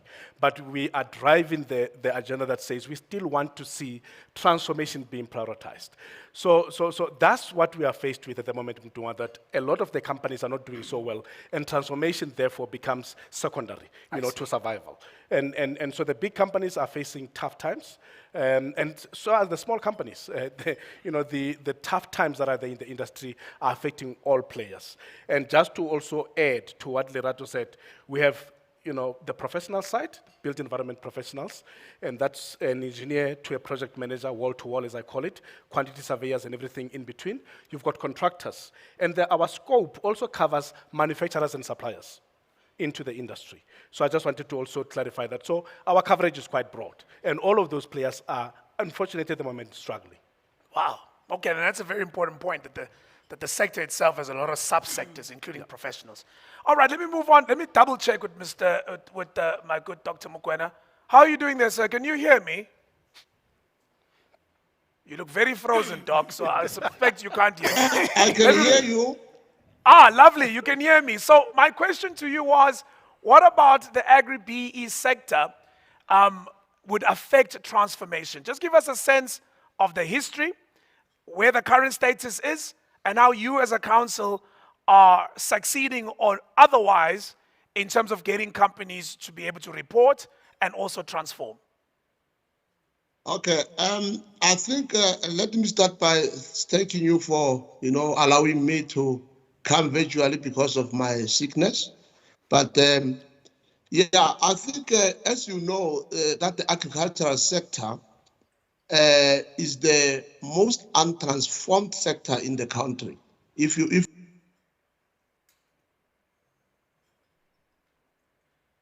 Oh no, it seems like we've lost you there, Doc. As soon as you come on, maybe let's try one more time with the technical team. Are you back, Doc?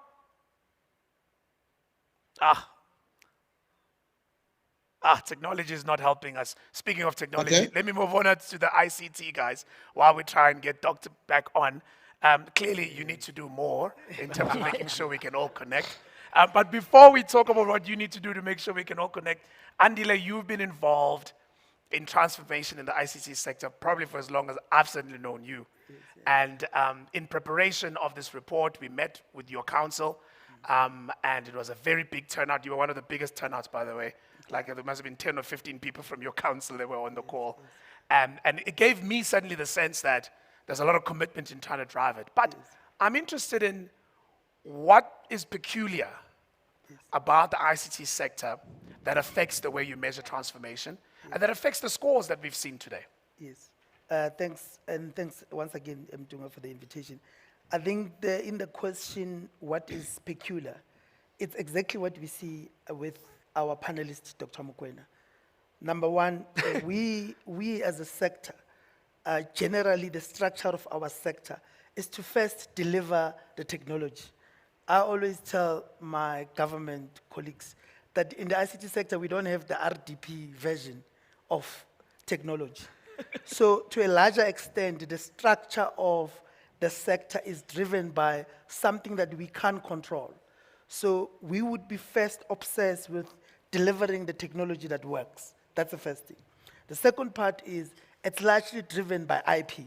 So if you don't have that skill in the country to drive and deliver that technology service, you then actually go outside and bring that skill. So in other words, the structure of our sector would be to go and put a high-speed connectivity to wherever Dr. Mokoena is without even thinking about transformation first, just to get him to make sure that he participates. And then after say, wow, okay, what do we do now that we've delivered the service? I see.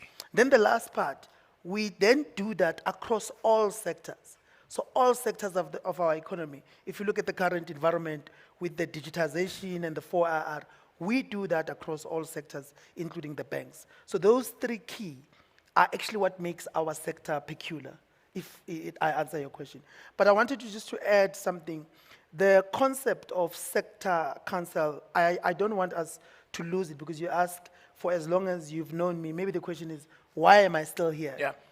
The thinking, if you look at the structure of the act, the intention was, or it still is, that we as sectors, we believe we can actually overperform the generic sector code as a principle, because it's sector-led rather than it's actually government-led, which is why if you look at the structure of the act, actually provides for a transformation concept, and then for a sector gazetted code, which is the sector saying, we will beat the generic code. Gotcha. And I must say, as just in concluding, I commend a platform like this and the initiative by Sanlam, thanks, Chairperson, because for the first time, we actually see the implementers taking the lead in making sure that the agenda of transformation is not off the table. You spoke about what should not be off the table. I just thought I should contextualize that. Thank you so much, Andile. Much appreciated. Dr. Mokoena, you've become the meme of our panel from the ICT guys. They keep referring to your connection. You got cut off, but please continue your response. Yeah, I was just saying the sector, our sector, the most difficult challenges that we are facing in our sector is that this sector is the one that provides the livelihoods for the majority of our people in the country. As we know that we are coming. This was going so well, Doc. You know, I think Andile. Yeah, audio. All right, maybe let's try him without the video for the second time around, and then I'll come back to him again. You're going to be my case, Doc. I'm just going to keep coming back to you. I'm going to hold you close. I think Okay, it's you're a like my challenge. special child. Okay, we'll come back to the Doc in a minute. Let me come to you, Pumla. Financial services, I certainly remember the early days. It has always looked like that sector council or that industry that just seems to have things right, you know? Yet your industry affects almost everybody. Very similar to ICT, but maybe even more so than ICT. I can't choose, I can choose to use a piece of technology or not. But for as long as I'm alive, I need a financial service of sorts. Your own code has got very specifics around its delivery. What has been your experience in terms of the challenges to transformation or for your own companies to transform? Specifically, what are those challenges for you? Thank you, Andile, for the opportunity. As you have correctly put it, the sector, which is the financial sector, it's uniquely positioned to advance transformation, financial inclusion, and that requires innovative ways to respond to the current dynamics in line with the social realities, because that's one of the things that we need to address in this country. For instance, what we had experienced last year during the July unrest is very unprecedented. And one of the biggest challenges, which is one of the things that Lerato had touched on in a presentation, is the inability of the sector to meet some of the priority elements whilst meeting other elements across the board. So there's been varying kind of considerations on whether lived experiences have been met across all elements or not. But I must indicate, just to add on to what Andile had touched on, about why the sectors had considered sector-specific codes to ensure that they meet the targets beyond what is in the generic code. But the greatest challenge is the nature of the code itself, the complexity of the code, and the fact that it measures only quantitative considerations without looking at the qualitative impacts across the board, which is something that the CEO of Sanlam has touched on. The difficulties of measuring those, they continue to exist. And I believe those are some of the things that have to be addressed across the board. And I think also there needs to be an enforceable framework in terms of transformation. And this also goes back to what Lerato was saying, is that what is our intent? Is our intent aimed at achieving 100, and then what do we do beyond that? Because we really need, as I indicated, that we need innovative ways of addressing transformation to ensure that we achieve what we have set ourselves to achieve in this country.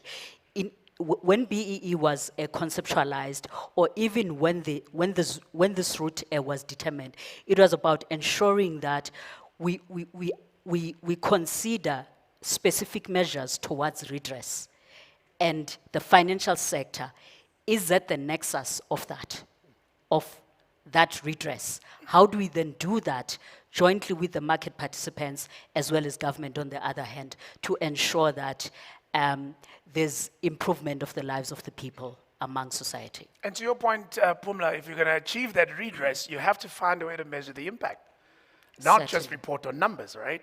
So do you think that there's a scope, notwithstanding how small it may be, that the entire kind of legislative framework of BEE, it being very points, targets driven, needs to have potentially another side, which is to measure the impact?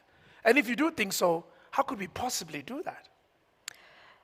Andile, there is scope. We have attempted as the sector to consider a qualitative approach towards the transformation imperatives that are considered by the financial sector. And we hope to realize some significant progress with the report of 2020-21. Like, for instance, beginning to unpack the diversity of these elements within the entities themselves, and how that translate to the broader economy. How can we support ICT in their struggles? As Gregory was indicating, that the companies within the construction sector have encountered challenges. So we're beginning to traverse towards qualitative measurement, and I believe the scope is certainly there. The willingness is there. Of course, we are starting this year with augmenting the current reporting framework. There's been numerous questions in that regard, and we hope that the sector will embrace that approach towards a qualitative measurement. And I think the other colleagues would agree with me that it's an initiative that we need to be progressing towards. We really need to traverse towards that, to realize the impact, because one of the things that Lerato alluded to in her conclusion is whether the impact of transformation is felt by the layman in the streets. Yes. So without realizing that qualitative impact, we won't be able to go back and give an appropriate report back to society that we mean transformation across all the sectors, not only the financial sector. Qualitative reporting, absolutely. Thank you so much, Pumla. Let me check with my good doctor. I want to see his face now. Hopefully I can hear his voice. Doc, are you there? Doc, going once? I hope he's unmuted. Going twice? You can hear. Here we are. Can you hear Go me? ahead, Doc. Please finish your comment. Can you hear me now? I can hear you now. Okay, thank you very much. I wanted to indicate that the issue that we are facing in our sector that we needed to address, more especially the biggest one is the issue of land, the land question. That's why it made our agri-BEE sector code to be more peculiar, because most of when we look at the generic Oh no, not again. issue of land, that's why. Keep going, Doc, keep going.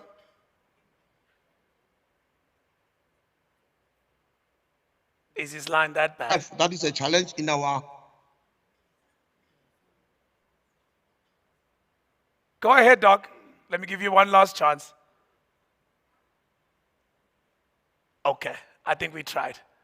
If it doesn't work, we'll work some other time. Like as I said, the reason why we wanted to have our own sector code is to address those issues, like, as we know, in terms of the agricultural sector, is the one that provides the livelihoods to the majority of our people, because we have so many so-called small-scale farmers. Everybody in the village is a farmer. I think if you know, all the people are mostly farmers. Each and every household has got a garden if you go to the rural areas. So it's very, very important that we make sure that our empowerment programs empowers those people who are really challenged.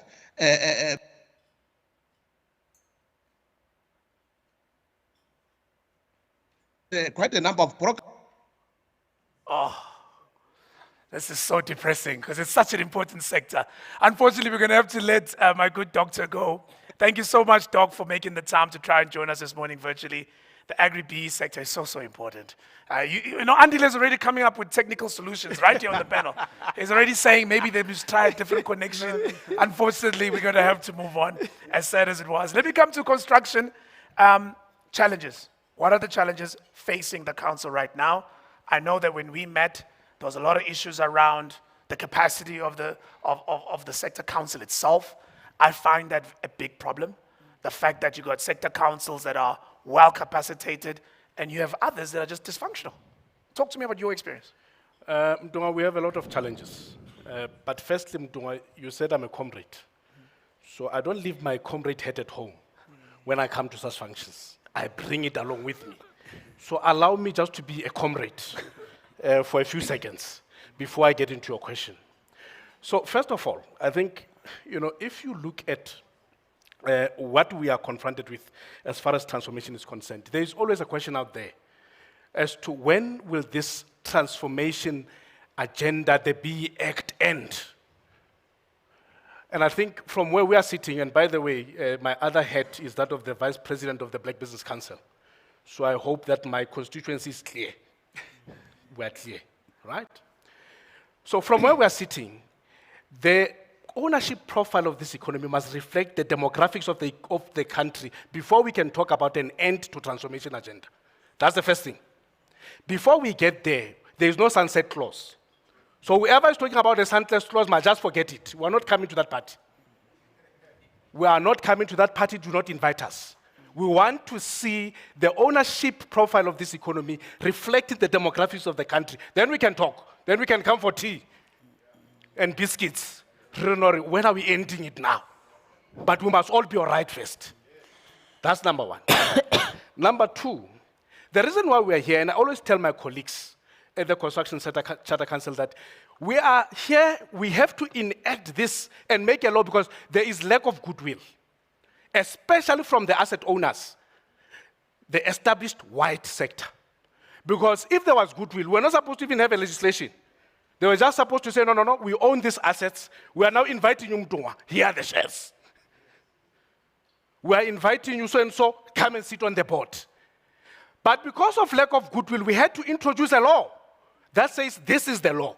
And if you don't meet the law, there will be consequences. And we must still come to the issue of consequence management. We must still come to that one. So if there was goodwill, there was no need for us to have a law.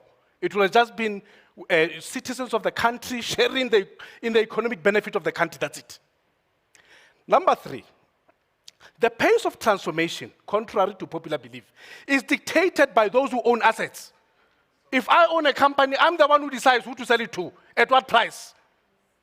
It's not the other way around. You can't blame us black people. What do we own to transform this country?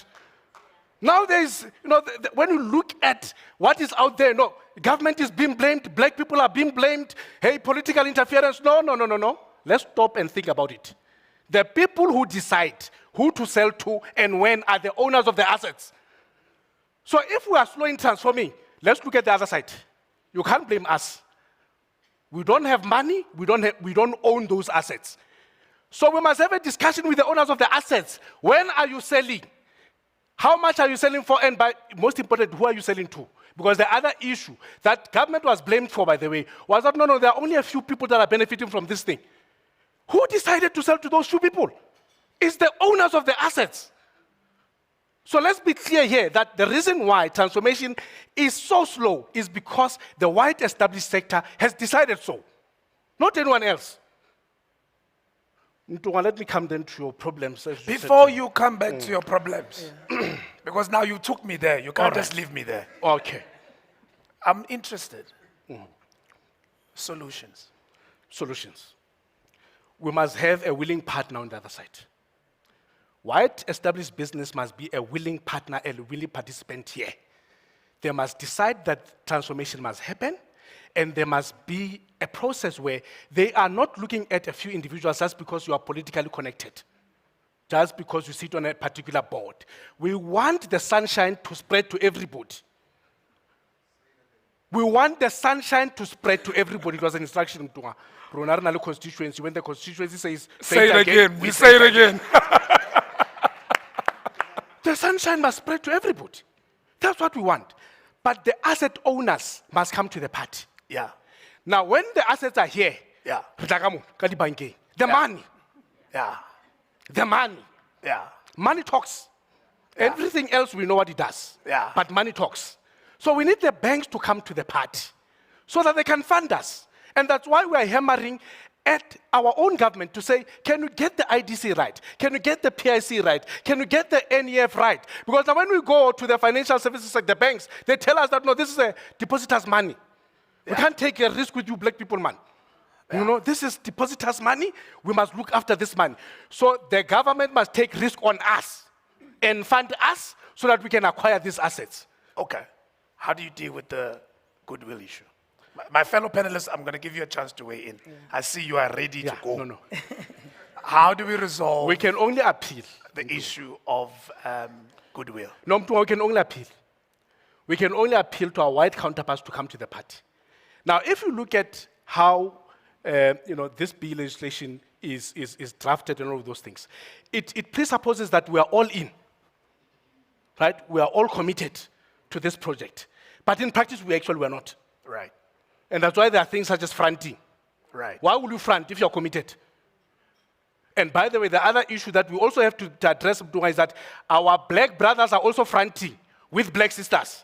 We must address that one as well. Yeah. We must see them going to jail. Fronting is a criminal offense in this country. So if you are a man owning a company and in your ownership, 51%, but they are nowhere to be found, nowhere to be seen, we must arrest you for fronting.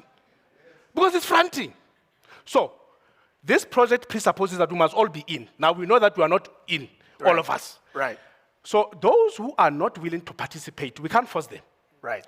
But as a country, as a government, as sectors, we must take a very clear, conscious decision. And let me use my sector as an example. Yeah. If you are a white brick maker, you do not want to transform. We must set up a black brick making company, this side, and support it and procure from that one, which is transformed, where now you can remain there and die because you do not want to transform. Right.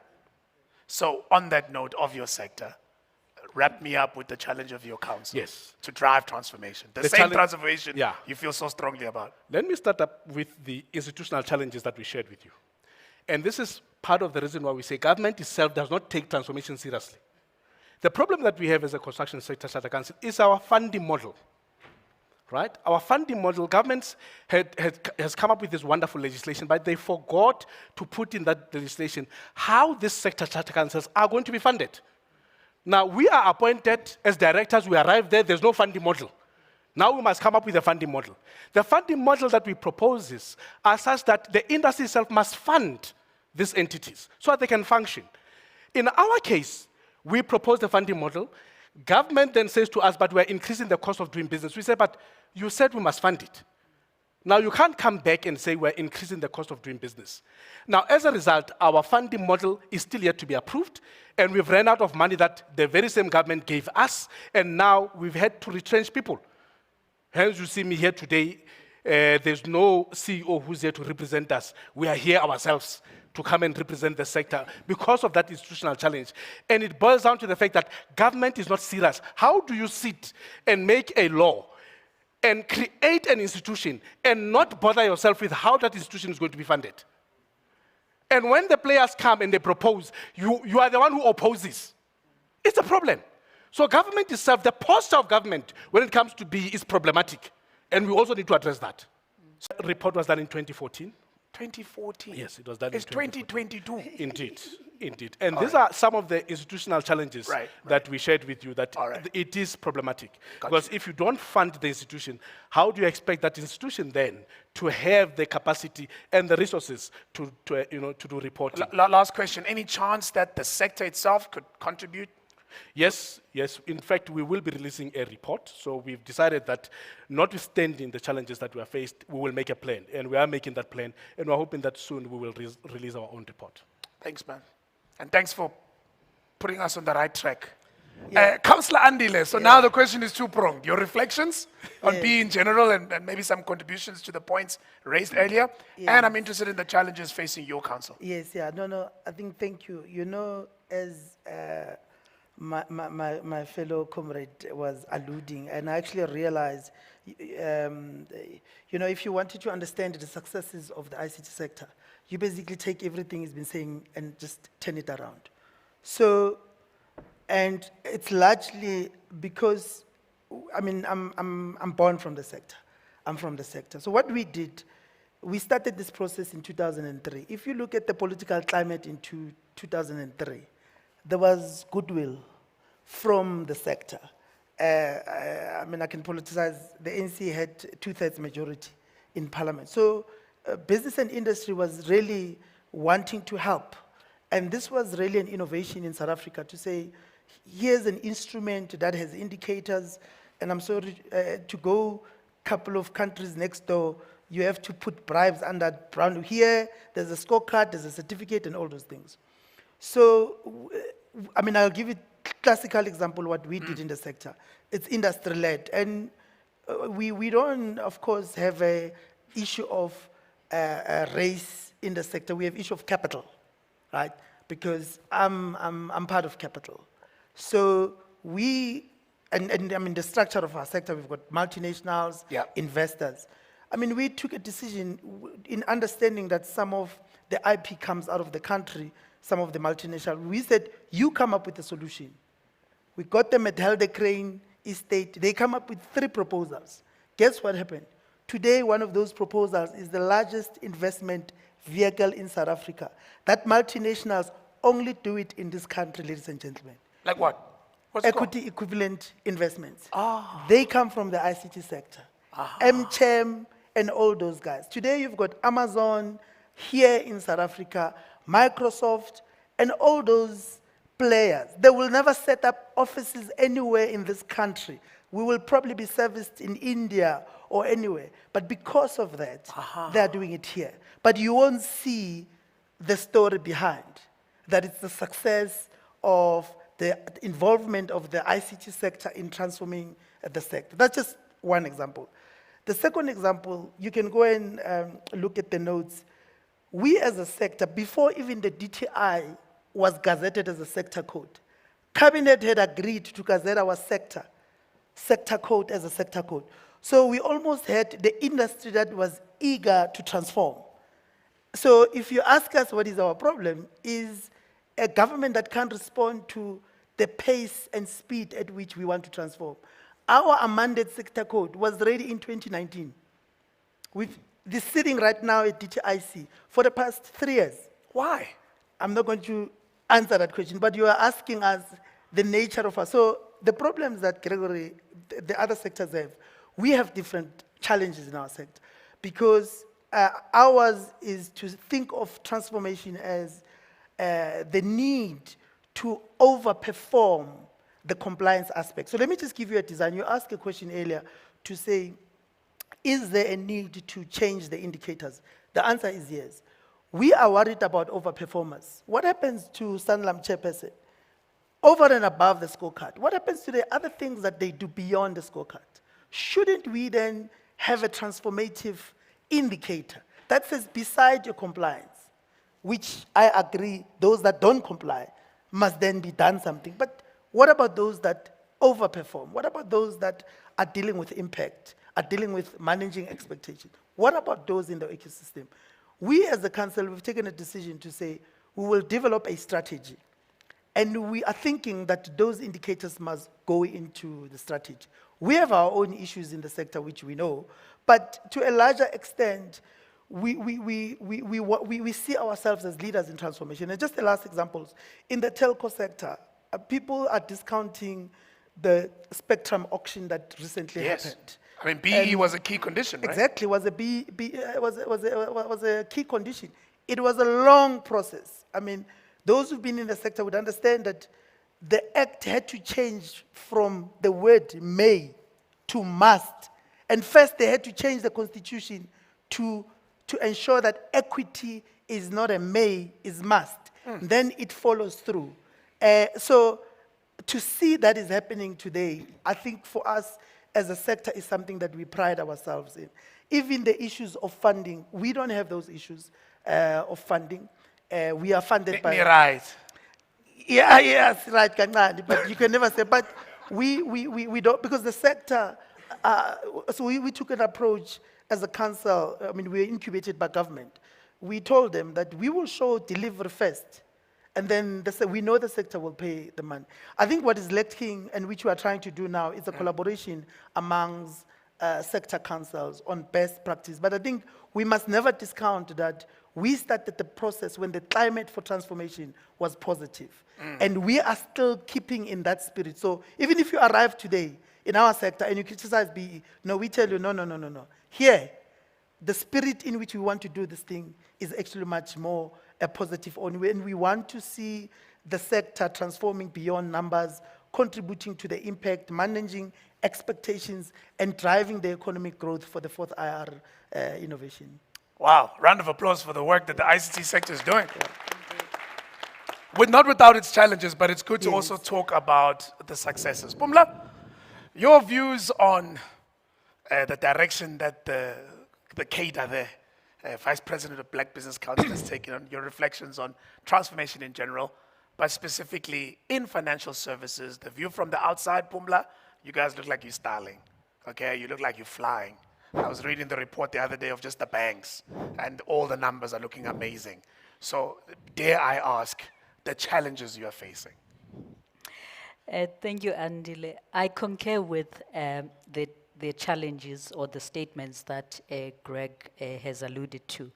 I think the sector is yet to realize what Andile has also alluded to, because we're not there yet. We have specific challenges. I think one of the questions that you posed is that what are the solutions towards addressing these universal challenges across these sectors? For me, it is to ensure that we have a legally binding, enforceable compliance framework. Legally binding, enforceable framework. Because the legislation is there. We all know that it's voluntary in its nature.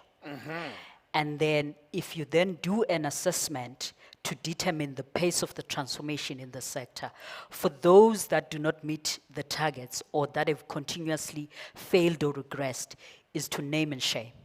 Is naming and shaming working? Has it happened though? How many years are we into the democracy into this country, or even the framework that we're talking about today? Last year we couldn't consider naming and shaming because of the challenges that we had. Because you've got to integrate that with your methodology. So we could not do it at the tail end of the report. We're hoping that we'll be able to consider that for our sector. What does that mean, Pumla? It's about, you just list the companies that have not met their targets. Beyond that, there's nothing that So in you your can do. report, in your sector report, you will say the following companies have failed to meet the minimum requirements in terms of our sector code, and boom, you will list them. Yes, you will list them. How did you achieve that? Or you didn't ask? Maybe. As I was saying, is that we didn't integrate it into the methodology. Right. And as such, we could not do it towards the end. The council in itself is empowered to name and share. Okay. Yes, it is empowered through the code. So we could not do that. So we need, because for me, I do not think that naming and shaming is going to work. We've got the regulatory bodies. Yes. What role do they play? Because one of the other key challenges that has contributed to the failure of BEE is this silo approach towards policy implementation. You have your line ministry, you have DTIC, monitoring and evaluating your pace. Yeah. You then have the regulatory bodies, those that are issuing licenses within our space. Like the ICASAs, for Yes. example. So what is their role when you realize that the targets for transformation have not been met? How do we integrate that into the licensing regime so that the imperatives that had been envisaged Right. are appropriately met? So if I want a license, so those are the Pumla. things that there's a fragmented Right.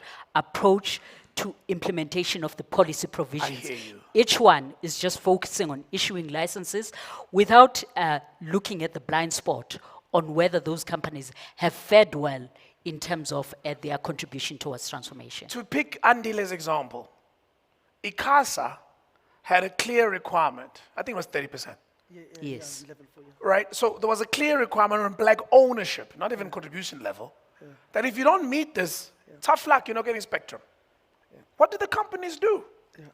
They did it. They did it, yes. So are you suggesting that in financial services, the next time I go and apply for a license to be a broker, who knows, maybe even to start a small bank, the regulators should be considering at least having PE as a requirement? It is only now, Andile, through the transformation strategy that is driven by the FSCA, that the regulator would have such powers. Because one of the things that we are going to do is to provide them with a report that is reflective of those that have not met their targets as it is envisaged in the code. I see. Yes.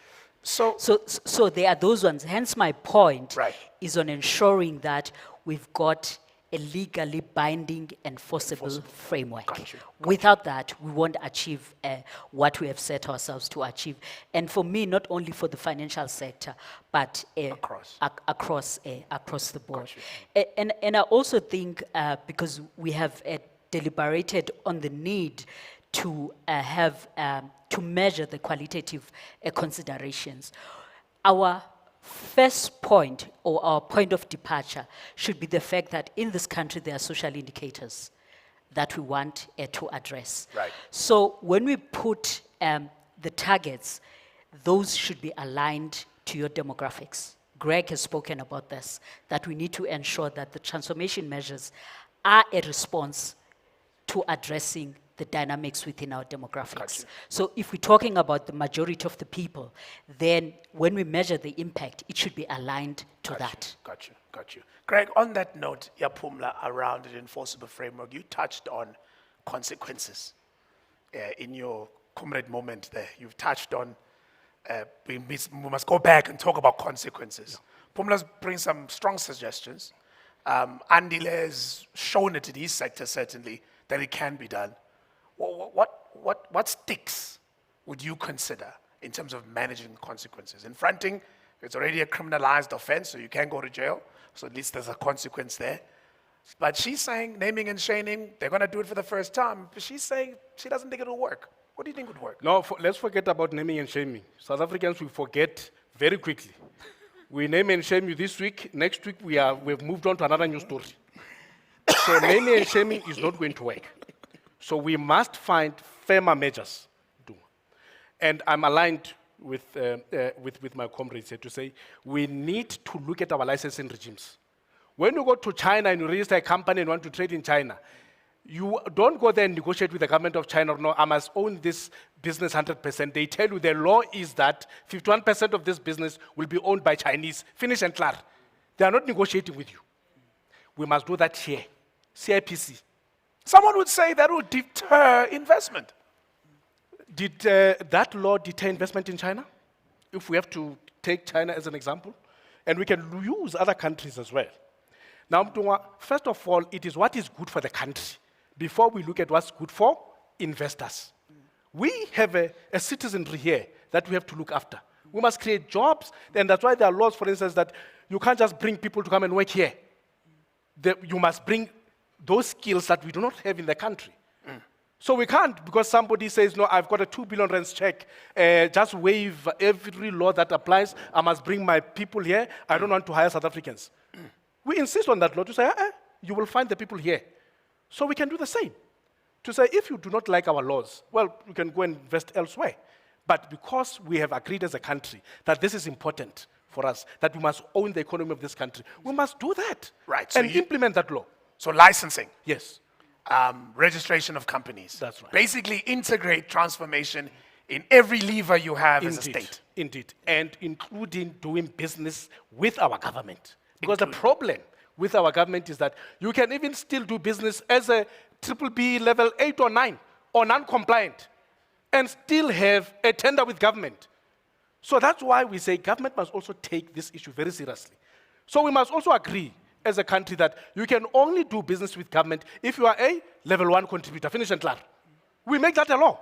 Speaking of which, before I move on to Andile and back to Pumla, in today's report, which you're going to leave with, there's an article dedicated to what has happened around procurement in government. And now you said to me, you bring all your hats here. So I'm going to go to the other hat of Vice President of Black Business Council and ask you what your views are on the legal challenge on preferential procurement, the current framework, what it has led to, and what the future looks like. Because there seems to be a lot going wrong there when it comes to the state and procuring and integrating transformation. Yes. No, I think, AfriForum and AfriBiz did us a favor on that one. Because we told government for a long time that change this legislation. It doesn't work. Now, there's no way that we can take regulations and put powers that are not in the Act in the regulations. You can't do that. And we highlighted that to National Treasury to say, but you've got to fix this. Because at the end of the day, the minister must derive the powers from the Act, not only in the regulations. So it is actually that narrow. And I think people are trying to make it a broader issue. It's actually not a broader issue around, hey, AfriForum is attacking transformation in general. They are going there, but for now, the issue was the minister cannot have powers that are in the regulations that are not in the Act. That's it. And so you needed to fix that. But Mtungwa, the problem is that we have been negotiating with our government for the past 5 years to introduce the Public Procurement Act, which will have cured that issue. Okay. So instead of acting expeditiously and making sure that they fix these things, because in there we're also looking at set-asides for our people. Yeah. But the government took its time until these guys took them to court. So had they just introduced the law that we have already worked on, by the way, is there. Yeah. Had they just introduced that law, there would have not been this court case that we are now confronted with today. Okay. Andile? Yes, no, thanks, Mtunga. And again, thanks, Gregory, because as you are alluding to your challenges, I actually appreciate some of the decisions that we took without actually knowing that they would be mitigating some of the issues that you have. So let me just give you an example. So when we were still in transformation as a sector, we actually got everybody to sign a base document. That was the basis. What do you mean by in transformation? The sector, between 2004, the whole year, we issued a series of our own, all these issues you are alluding to. We got into a process which actually ultimately in the amendment of the Act allowed for the transformation process, which is us as a sector being open about what we want to see about transformation. We issued a series of draft working group. At the time, we were the ICT Charter Working Group task team. At the end, we had every single stakeholder in the sector to sign, we called it a base document. There was only one stakeholder that didn't sign the 1 or 2 issues. The next level, we then took that to NEDLEC. It was, of course, the first time I knew what the role of NEDLEC.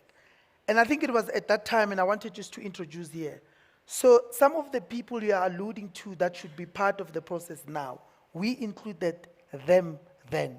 So for example, ICASA is a member of the ICT Sector Council, has always been a member. So what you now see happening at ICASA, it was not difficult for us because they understand. So all those things, I was just giving that as a simple example. The reason I have this, I just wanted to demonstrate where our thinking. You know, our sector code is a section 9.1. So the 2 ways you can read BE, either take the whole act. When it comes to section 9.1, you plug in a sector code.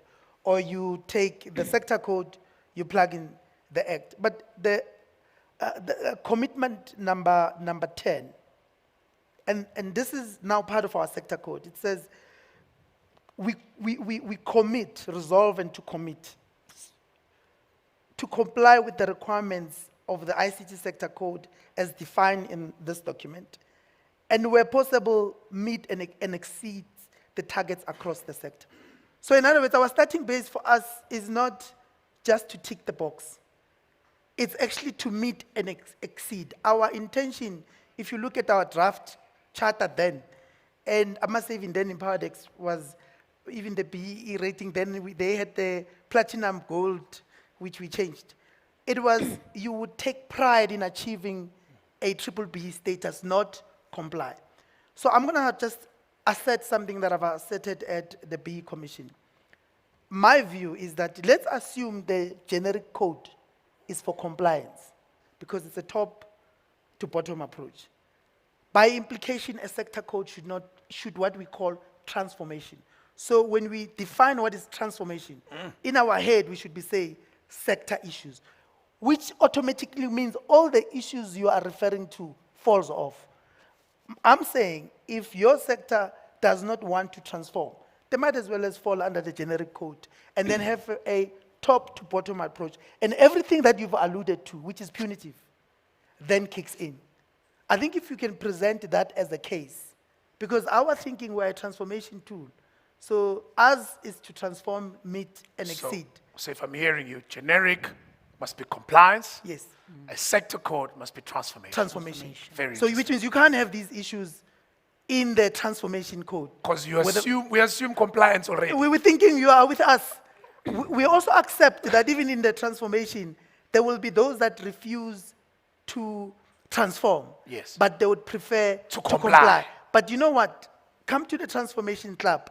We will convert you into, explain to you why there is a case for transformation. As That's opposed the reason to why compliance. I'm here. I see. Yeah, I mean, I do that, all over the world sometimes, just to explain why there is a justifiable case for a need to transform versus to comply.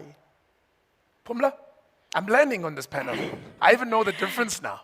Thanks, and I'm totally with you. I'm totally with you. Yeah, I just want to pick on Andile's point. The smart Andile, yes. Yes, the smart Andile. You also smart Andile, I know that. Just on the transformation club, as you puts it. Yeah. I think when the sectors embraced the sector codes, they had that appreciation that they're now moving away from compliance to advancing transformation, and it had determined pace. But the biggest and the greatest challenge is on meeting those targets. Yeah. That willingness that Greg is talking about, that's where the challenge is. And I think as we advance within this space, I wouldn't encourage us to kind of, even though I have touched on the requisite policy measures that should be in place, it should be about within those sectors where the code is already in existence, how do we ensure effective implementation of that. Got you. Because that's where the crux is. Got you. It's one of the things that we need to look into. Earlier on, Greg was talking about actually kind of supporting what I was saying on having an appropriate policy framework. I think what is also important, because he made appropriate examples I think of which there's investments I've presided on with those particular countries, where they don't shy away in terms of including your punitive measures, integrating them into the policy, so that you don't realize them at the tail end when you have not met the targets. So the minute you make a decision to invest, then you know that this is the path that you have to traverse. And I think that's how we also ended up in this country having people or entities advising on BEE across the various sectors. Also, you just jumped to Greg. We're still addressing the challenges that we have as a council. within the council itself. Yes. Of course, Greg alludes to the issue of funding. We also not funded appropriately, even though we are the Sorry, you want to providers. say that again? The Financial Sector Council is not appropriately funded. And I'm saying this also in the presence of your chairman, and I hope that there'll be a change of heart. It'll strike a chord. It will really strike a chord. Because as Greg was indicating that these entities were set up and some of the fundamentals were overlooked in terms of funding. We do not get funding from government. We get funding from the sector, but it's limited funding, because if you look at our twin pillar strategy, which is driving and measuring transformation, I've got to be at every table that is discussing a transformation. As Andile was saying, that he gets to be everywhere and anywhere. But because of limited resources, I'm unable to do that.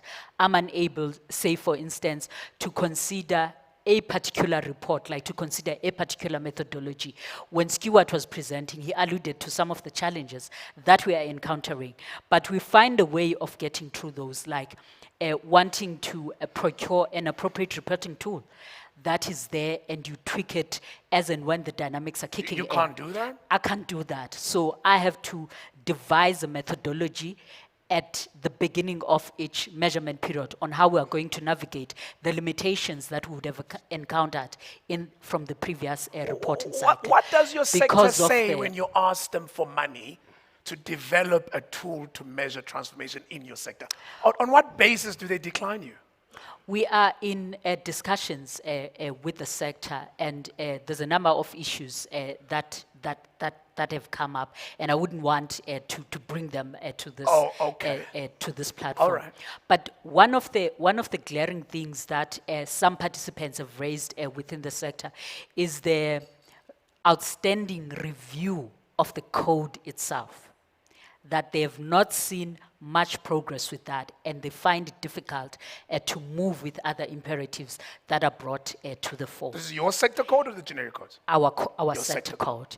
Because when it was gazetted, there was an understanding that it shall be reviewed from 2018 to integrate some of the elements that were left out, or provisions that were left out when it was gazetted. So why has it not in been reviewed? 2017.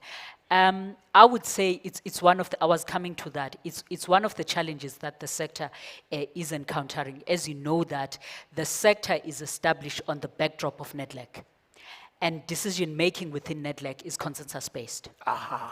And then that is taken most of the time to review and consider appropriate or new innovative measures towards transformation. So it's one of the key challenges that the council is experiencing in advancing its transformation. I've got 2 minutes left, and I can see that this sector council conversation is, you know, I can see we're not going to finish the issues. Let me just read some of the comments verbatim, and some of them have got some questions. I'm going to ask you to take 30 seconds just to wrap up your final points, if that's okay with you. Greg Butimelo says, I like this Black Business Council guy. Straight talk is needed here. Azola Mayekiso says, I agree fully with Gregory. BEE has failed because the decision makers prefer selling to and to empower politically connected people and politicians. So only a few have benefited in spite of BBEE interventions. The broad-basedness of BEE is confined to minute participation by broad-based groups selected by the preferred politically elite and politically connected. We need to get serious about transformation in SA. Otherwise, we keep talking about transformation until eternity. She's clearly tired of that. Question, is the BEE Commissioner's Office sufficiently funded? Something to think about as sector councils. Collaboration among sector councils and sharing of best practice is essential, such that this conundrum of a lack of reporting is resolved. From what I understand, there is a platform where all the sector councils get together that's run by the DTI, but you guys can clarify that in your closing comments. Fred says SMMEs are still struggling to get funding from financial institutions, especially if they are in deep rural areas. This also needs to be addressed. Ryan, what is the view of the ICT sector on attempts by Amazon to build its South African headquarters on the sacred land of First Nations people in Cape Town? There we go. Politics always finds a way. Are Amazon's empowerment credentials sufficient ground to disrespect the rights of indigenous people who say the site is sacred land? How should we deal with such issues? And then I've got a final one from Nandi. What is the relationship between imperatives and the current CC ruling on regulations 2017 on BBEE that informs pre-qualifying conditions on procurement policies, a point that you touched on, Greg. And then Carl finally says, funding for transformation across sectors should also come from ESD. Some questions, some comments in there. Pick them as you wish. 30 seconds, wrap up. Greg Mfokeng. I must take this opportunity to thank you, first and foremost, for inviting us. But number two, to defend my sector charter council. You see, stats don't lie, clearly. So Lerato's presentation says we have achieved level 3 contributor overall. Troile is number 4. So we've outperformed him. So with all the good intentions that he has, they have not worked. But this side, because we are slanning, we are working this side. That's why it has come to that. Okay. Now, and I wanted to make this very important point. When you look at the overall picture, it says that companies are more concerned about CSI when it comes to BEE. We have underperformed everywhere else except CSI. So is that what we are saying BEE is all about? Because then we've achieved and overachieved. And by the way, something very peculiar was introduced when the codes were reviewed. We got introduced to a term called sub-minimum. I asked, what is a sub-minimum? Is it a minimum or we can't go below a minimum. A minimum is a minimum. Now in BEE, we've got something called sub-minimum. So you can exceed a minimum and go below a minimum. That's how seriously we take transformation. We have a problem with that. Got you. Thank you very much. Thank you, Barry. Greg Mfokeng from the Construction Sector Council and also Vice President of the Black Business Council. Thank you, sir. Thank you so much for joining us. And I know it took a lot for you to be here because there's another conference happening on black industrialists from across the road. So thank you for joining us. Andile, your final comment. Yeah, I think I would... Are you going to deal with the level 3, 4? No, I would send him our 6th report. Just for him to compare. All right. I didn't want to go to those technicalities. All right. But I just wanted to address just 3 things. One, to the notion that BEE has failed and benefited. You must understand the context where we come from, the sector. If Lerato or verification agencies can be allowed to produce the names of the people that have been claimed on BEE, such comments would never see light. Right. Maybe such a person is not even aware that they've actually been the beneficiary of BEE, which is why I'm saying we need the transformation element and to deal with the human being aspect. With the extra. On the second issue of compliance, we must never forget that we're dealing with people. Imagine if somebody is sent to do something because they have to do it, and they have to interact, communities employ you and all those things, versus somebody who's doing something because they want to do it. For us, that's what we want, because we believe they'll go beyond just saying, we employ you, they will help you at work. But if they just employ you because they're ticking the box, trust me, they'll make sure that you fail at work. So that's just to assert the compliance and the transformation. The last part, the political climate. I just think we are not leveraging that the current president is actually the former chairperson of the BEE Commission. The political climate around BEE should make sure that challenges like the ones the constructions have around funding. By the way, we have a collection problem, we don't have a funding problem. But whatever it is, should not necessarily be an issue. Because these are the people, are four founders of transformation in the sector. They wrote the BEE Commission report. I'm not sure to what extent are we leveraging from that. Thanks, Andile. Round of applause for Councillor Andile. Pumla. Thank you, Andile. The financial sector, with all its challenges, has made some progress in achieving, whether you talk to the priority elements or other elements.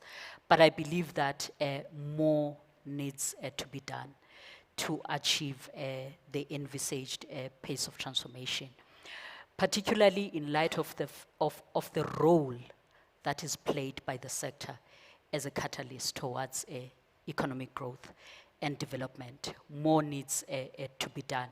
And I think for me, we also have to enhance the functioning of the structure that is created by the DTIC when we gather together as charter councils, because we need to reshape the nature of discussions there, because we tend to focus on a tick box approach, because they're focusing on reporting. But we need to start this debate about these qualitative measures, because they are to the benefit of the layman in the streets. So we need to look at those, and I think as we advance, because time and again there's an opportunity to review a strategy or to review a particular piece of law. So I would want to say that all elements, for me, particularly for the financial sector, they should be measured against the socio-economic indicators of this country. That's how we'll be able to address the challenges that we have. Align, again, I want to emphasize that, align to the demographics as well as the designated groups. And for government and the private sector to appropriately consider their shared responsibility of advancing the pace of transformation in this country. Thank you, Pumla. Thank you so much. Ladies and gentlemen, a round of applause for my wonderful panel. Thanks, Andile. Thank you, Greg. Thanks, Pumla. Oh, it's been a hot one. We have another 5-minute coffee break, and then, of course, straight after this, our final panel of the day with the captains of industry, which will be aptly handled by Gugulethu Mfupi, my partner on this particular journey. But let me thank you, panelists. Let me thank you for your honest and very blunt talk. There's so much work we all have to do. I am very happy and honored to see the commitment that's come from every interaction I've had with every single sector council. We shall conquer. Thank you, thank you. A round of applause once more.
Imagine this beat is your life.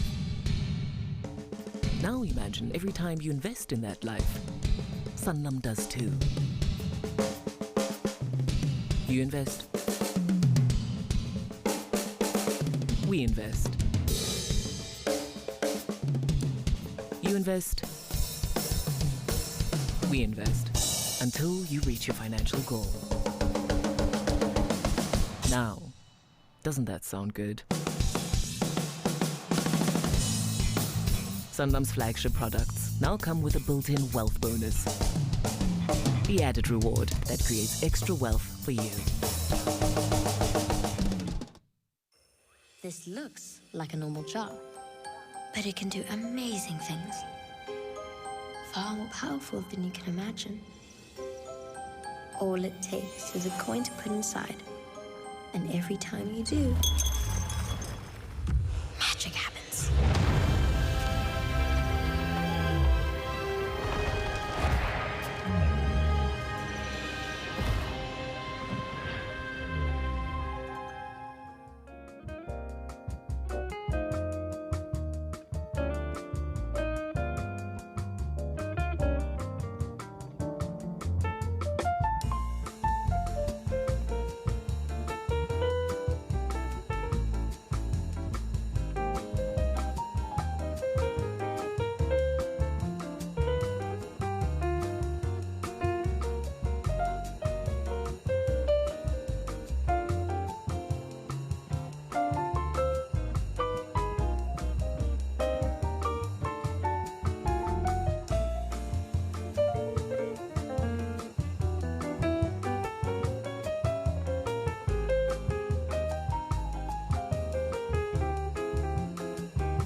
Ladies and gentlemen, thank you so much for staying with us for the second half of this morning's program. And it's a delight to welcome many of you back to the second half of this conversation.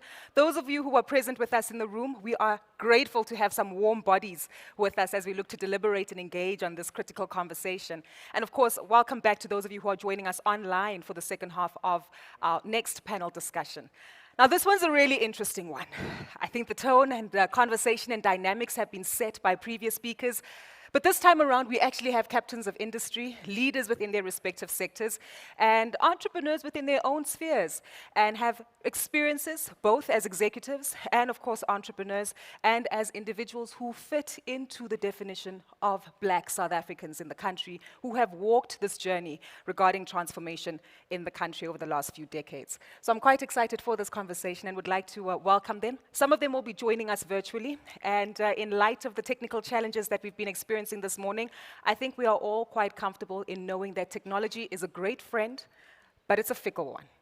And sometimes it works, and sometimes it doesn't work as effectively as what we'd like. So if we do continue to experience any technical difficulties, please continue to bear with us, be patient with us, but most of all, understand that mics will not be on mute. We will endeavor to ensure that we communicate effectively with you regarding any potential delays.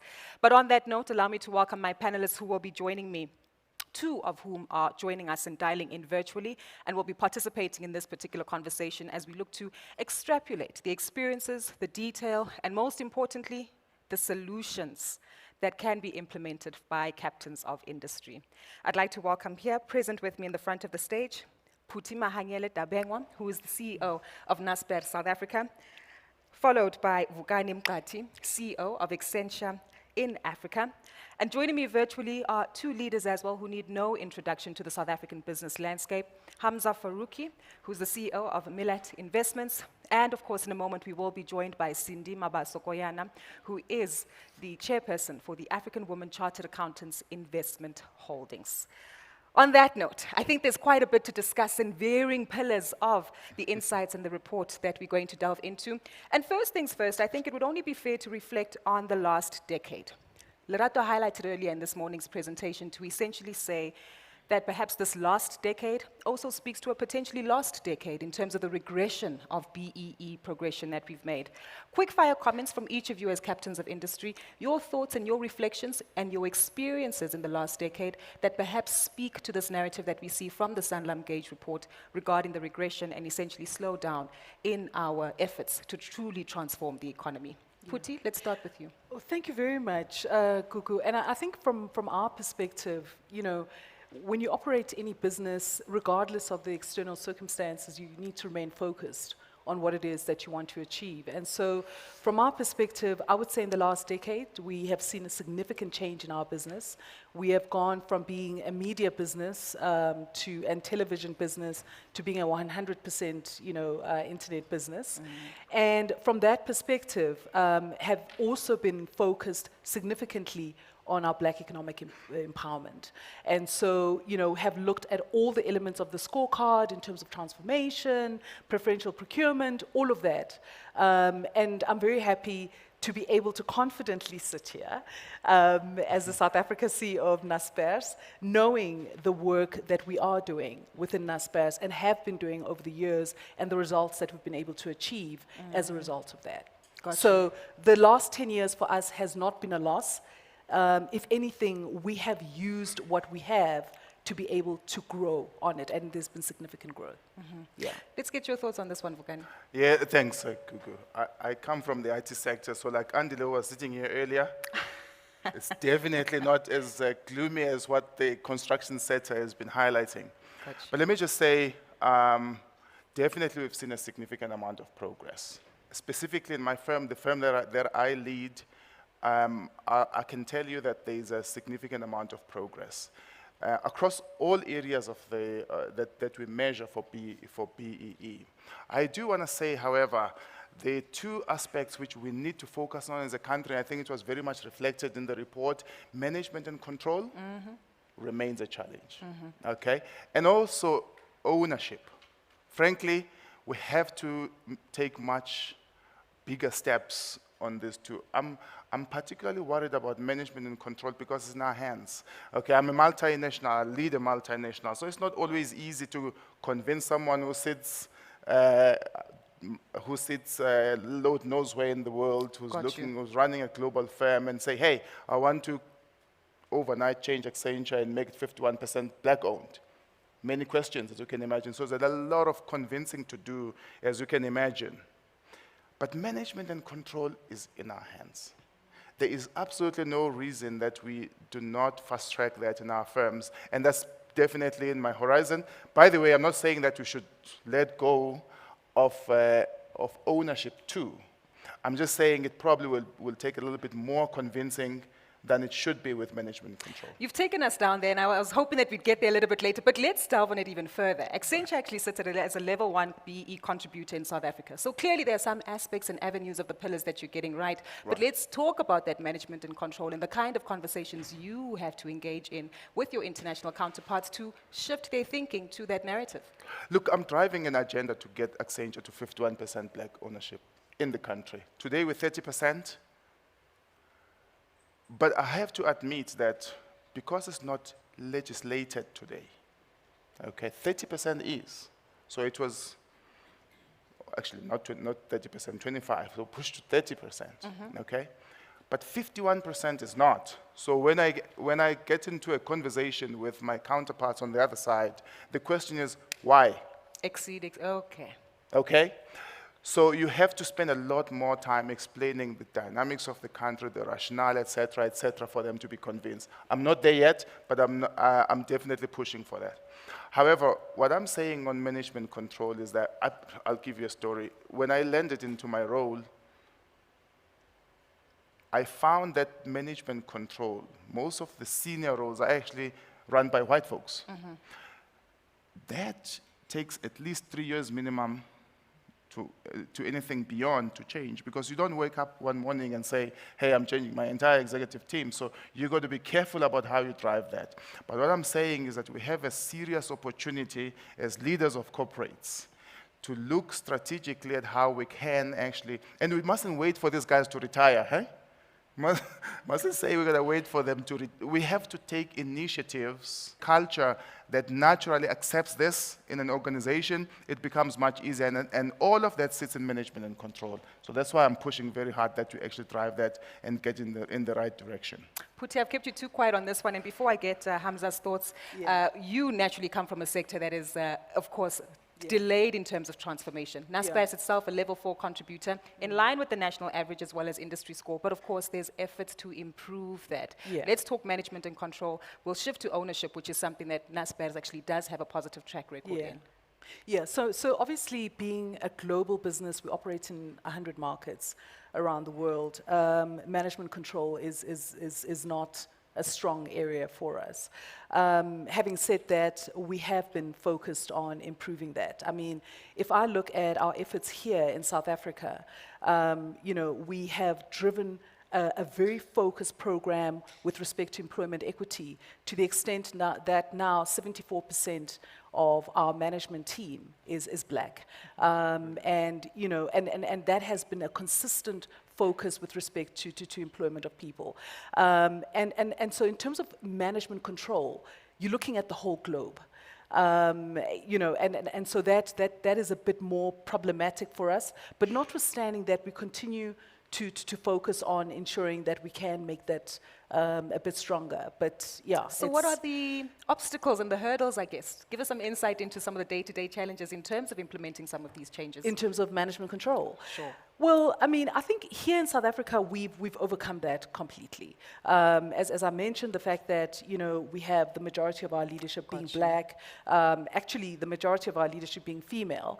You know, in the rest of the globe, it's a bit more difficult in that you need to be representative of those communities or environments that you're operating in as well. But however, we are a South African business. And so it is this initiative of being a global business, but also being, represented here in South Africa as well. And so we're continuing to focus on that. But we have a number of programs that I can speak to with respect to what we're doing in NASPERS labs in terms of skilling of young people, in terms of, we have a number of programs, bursary schemes, all of that, to ensure that we can have the right skills that we require to be able to bring into the business. But tell us more. I think we were all quite intrigued exactly as to how it's been working and how it's been operating, especially in terms of upskilling the necessary skills to facilitate that level of transformation. Hamza, we've got you joining us virtually. And Hamza, you've been jet setting, just made your way to the airport, and I understand hopefully concluding even more deals to wrap up transformation within South Africa's tourism and hospitality space. But first things first, your reflections on the regression that we've seen in terms of BEE in South Africa, and perhaps if we can delve further into the theme that has been mentioned and commented on by two of your peers here regarding management control and some of the challenges that we've experienced there. And I can imagine in your conversations with international peers and investors from across the globe, that can be quite a contentious issue to put on the table. So thank you for having me, and my apologies I couldn't make it in person, but at least you have me in some format. I would like to maybe have a look at things slightly differently. We speak of this regression. I think this regression is self-inflicted. I think for too long as a country, we have been ingrained in this process of scorecards and really getting things done for the sake of ticking the box. If we're going to bring in real change, then I think we need to move out of this racial paradigm. We need to move into a paradigm where we start understanding meritocracy and entrepreneurship. The biggest challenge you have in South Africa today, why jobs aren't being created, why Black entrepreneurs aren't being nurtured, is because everyone is chasing a tick box system. People are doing training for the sake of doing training.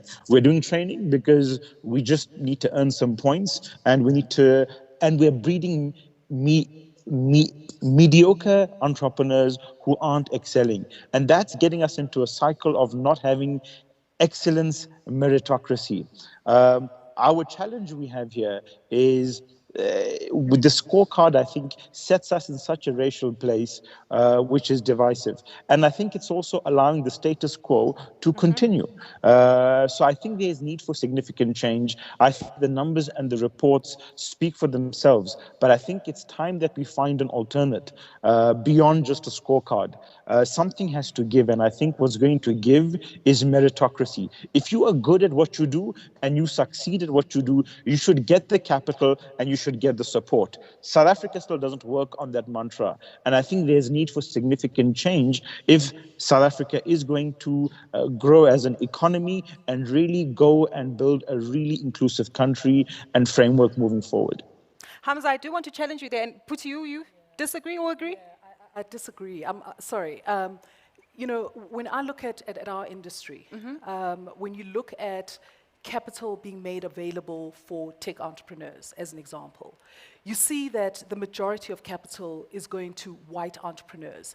And so whilst we speak of, yes, let's move away from the scorecard, the reality is that we still don't have enough access to capital to Black entrepreneurs. We still don't have access to real leadership positions for Black professionals. So these issues are actually still real issues. So I think for us to start moving away from a scorecard, I can't even see that world. We actually need to entrench this so that we can have not only just compliance, but actually ensuring that we have a culture where it is normal to have an environment where you have people of different races in a company, where you have access being made available to different races of people. That is not yet, we are not yet ready to be able to start moving away from a scorecard. That's my own view. Vukani, you've changed your position in your chair, so clearly you've got something key to say. No, I think scorecard gives us the first step. But I think ultimately, somebody said here earlier, we've got to measure the outcomes of our BEE in this country. I think we're doing the tick box exercise. Yes, I'm level 1. But what impact am I really making in this company, in this country? we haven't been able to address that part. So yes, we're able to showcase that there is improvement in certain areas, but am I actually supporting, how many companies am I supporting out there? And how much value are they delivering to the economy?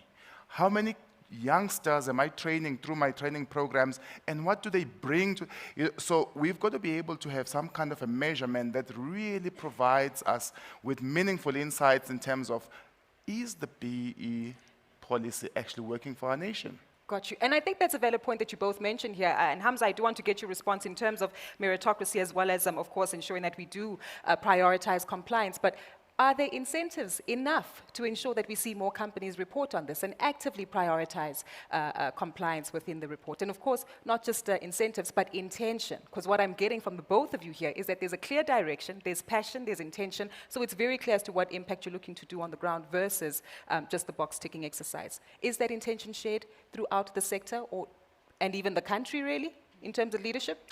Look, I think it varies by sector, mostly. I can tell you that in ICT, which is where I'm in, the intention absolutely exists. I mean, someone spoke here and said, Greg, I think, he was saying, in his sector, he really doesn't feel that there's an intent to transform. I feel that ICT really wants to transform. However, I think it's not enough to have an intent. I think we need to have, our legislation needs to progress beyond incentives. And this was also said earlier, that we need to go beyond, I guess, it being voluntary, okay? I should be doing this in the best interest of the country. Got you. And it should be measured. It should be measured and by law, so that we can be able to see if there's really and those who do not comply, got you, there must be consequences. That's a valid point. Perhaps, Hamza, if we can come back just to get your response as you're building up and feedback from your colleagues as you're hearing that we do need the clear intention, we do need to make sure that there's a greater sense of accountability, and of course making sure that we are able to prioritize compliance. Cindy, we do see you on the line, so thank you so much for joining us. We are aware that you experienced a slight delay, and in a moment we will come to you to get some of your feedback on this conversation. But Hamza, just to build up on that, how we continue to drive that intentionality, and as you say, meritocracy, but you need to groom a class of individuals and business owners, I presume, who actually can then qualify in terms of meritocracy. Also, in the last 10, 15, 20 years, only groomed an elite set of people. You have not created a culture of the average South African, irrespective of race, and let's say predominantly black people driving towards excellence. Take capital provision today. There is no way a black entrepreneur steadily gets access to capital. Banks don't provide capital on the basis of a scorecard.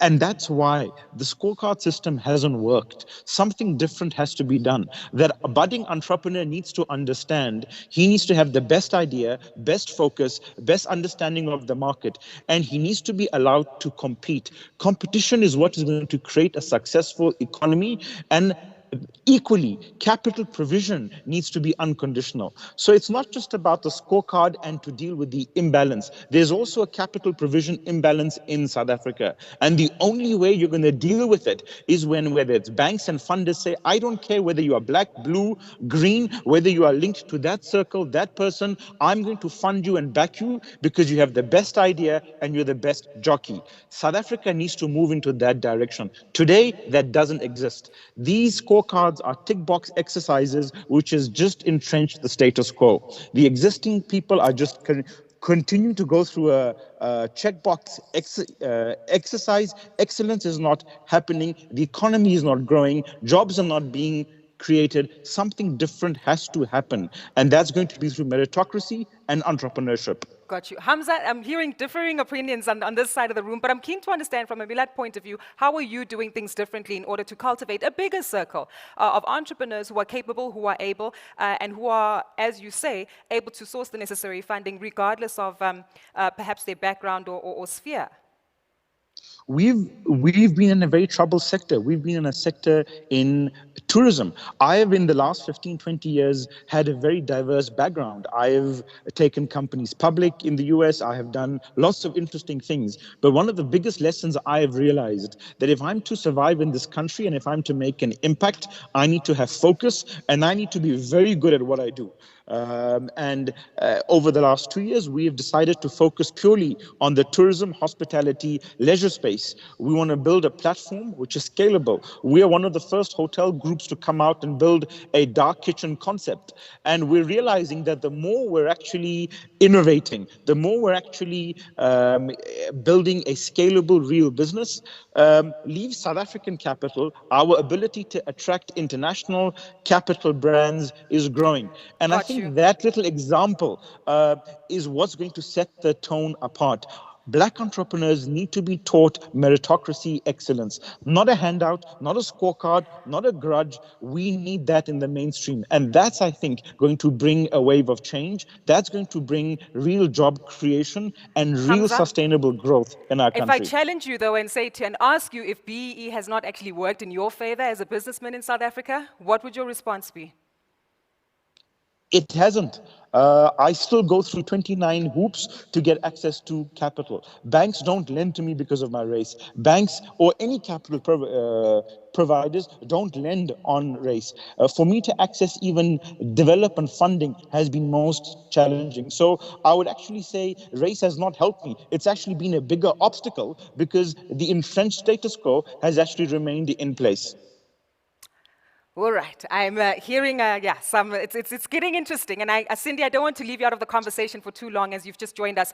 And of course, as you can hear, we're reflecting not only on the importance of these policies, but the practicality and of course, experience. Hamza's very clear that meritocracy needs to be the lead of the day. Here in our studio, we're hearing very clearly from Puti as well as Vukani that we do need to implement a greater sense of compliance and regulation in order to see a greater level of intentionality when it comes to driving the transformation agenda in South Africa. I'm keen to get your perspective here, and perhaps if we can even drive it to a personal level to ensure that for us to have more Hamzas, more Vukanis, more Putis, more Cindys in the room, what the crux of the issue is and how we ensure that we comply with legislation to drive that. Cindy? Thank you very much, Kuku. I hope I'm audible. Loud and clear. And apologies again, colleagues, for dialing in late. I have been at the Black Industrialist conference this morning in a panel discussing very similar issues. And on the point that is at table at the moment, I do believe that compliance regulation does have a long way to go. It is the stepping stone. For example, this great work that has been done now, it has forced us to then do an analysis. Why is management control so behind? And I know that the BEE commissioner is taking interest in this. Why is socio-economic development thriving in this place, and yet the impact, the poverty, we're still seeing it in our environments? So I do believe that there's a greater part of compliance. I myself am a product of regulation. Employment equity in this country in 1998 meant that I was able to take opportunities we didn't have, had. And yes, we can talk about it being, just ticking the score. That becomes the start, and we need to then make sure we delve deeper into making sure that it's not just about numbers, but the quality. So to your point, Hamza, and Kuku says, my personal journey as an accountant, and I've spent time in mainly CFO roles, but when I got into the entrepreneurial space, one of the drivers, what attracted me is regulation, is the BEE scorecard, because the financial sector, like the mining sector, like the ICT sector and the gaming sector, the licensed and the regulated industries are the ones that have actually been at the forefront in propelling some level of transformation. Yes, we can speak about the heart of change, which means are we doing it because we believe in it? The truth of the matter is that for the first 12 years of trying to run an investment holding company, I've had to settle with your 1% here and there, vendor financed for 10 years. After 10 years, nothing to show. And yet the companies I had invested in have grown in revenue, paid themselves salaries, paid suppliers who may be also related parties, and I, as a B partner, have waited at the end of the year for profits which were never there. So which meant I needed to get the confidence of calling myself a partner and also dive into the business and challenge transformation, because no one has given me a favor of just vendor financing. And guess what has then given me that confidence? It is the financial sector charter, because the banks to fund BEE. The pension funds have had to carve out for private equity. I'm now in private equity, and again, I'm proud to say I'm part of a developmental program where within 2 years during COVID, we were able to raise 400 million, and largely because, yes, I'm a Black woman, but secondly, I was able to demonstrate very healthy deal flow. The first deal we did just at first close was buying a 21% in future growth asset management. And again, we were not able to buy significant minorities when we were not funded. When we were vendor finance, we were being given 1% there, 2% there, and then not even able to play an active role in that business because you were given a favor. So I do believe that the scorecard has a role. Come to where we are well performing in the socio-economic space. It is also calling us to do something different. For example, I believe that a number of companies put a lot of money into poverty alleviation, but it can not only be at that level. We also need some quality uplifting of life of Black people in this country. The NECT, the National Education Collaboration Trust, was what Izwe Nxasana was at pains. It took him years to say to corporates, let us put all the education money into one pot so that we can have a significant impact on some of the CSI work that we do. Got you. And I think varying opinions and views that we're hearing here within the audience, and one thing that's quite certain is that a difference of opinion is not a challenge, but we're aware that the goalpost lies the same way and is in the same position, but our methods might be different. And what I really want to extrapolate from this conversation, tying in with the fact that we do have legislation that we do need to comply with, and most importantly, still ensuring that we cultivate a space where Black business is trusted, Black business is built, and there's a greater level of success within transformation in the South African economy. We need to focus on some of the primary themes that are common, not only for the four of you here in the panel, but even for the representatives that we have in the room. You're well educated, you've been exposed to opportunities, and you've also got a great sense of being self-starters within your individual capacities. And for us to have more of this in the room and within the economy, it definitely tells us that we need to go back to the investment in our human capital. And that I want to use as an opportunity to transition into skills development and essentially how it is that we speak to prioritizing the development of Black South Africans within the economy to be able to participate not only in terms of the policies we have in place, but also based on meritocracy. So skills development, if that can be an area that we do touch on, what progress have we made, what highlights can you share as captains of industry, and most importantly, how do we make essentially the circle bigger? Sure. Yeah.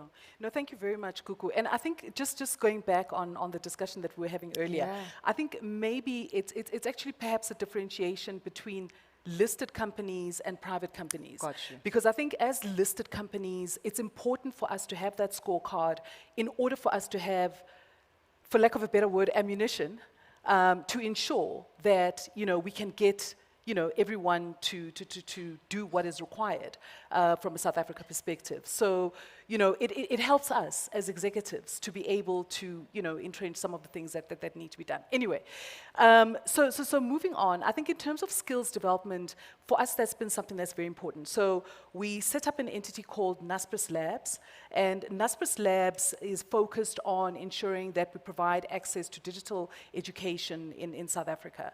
And so we set ourselves a limit of being able, a minimum of being able to provide access to digital education to 1,500 young people in South Africa and then placing them in employment. But what we've been doing is actually overachieving on that. So just in the last financial year, we're able to provide access to digital education to 2,264 young people.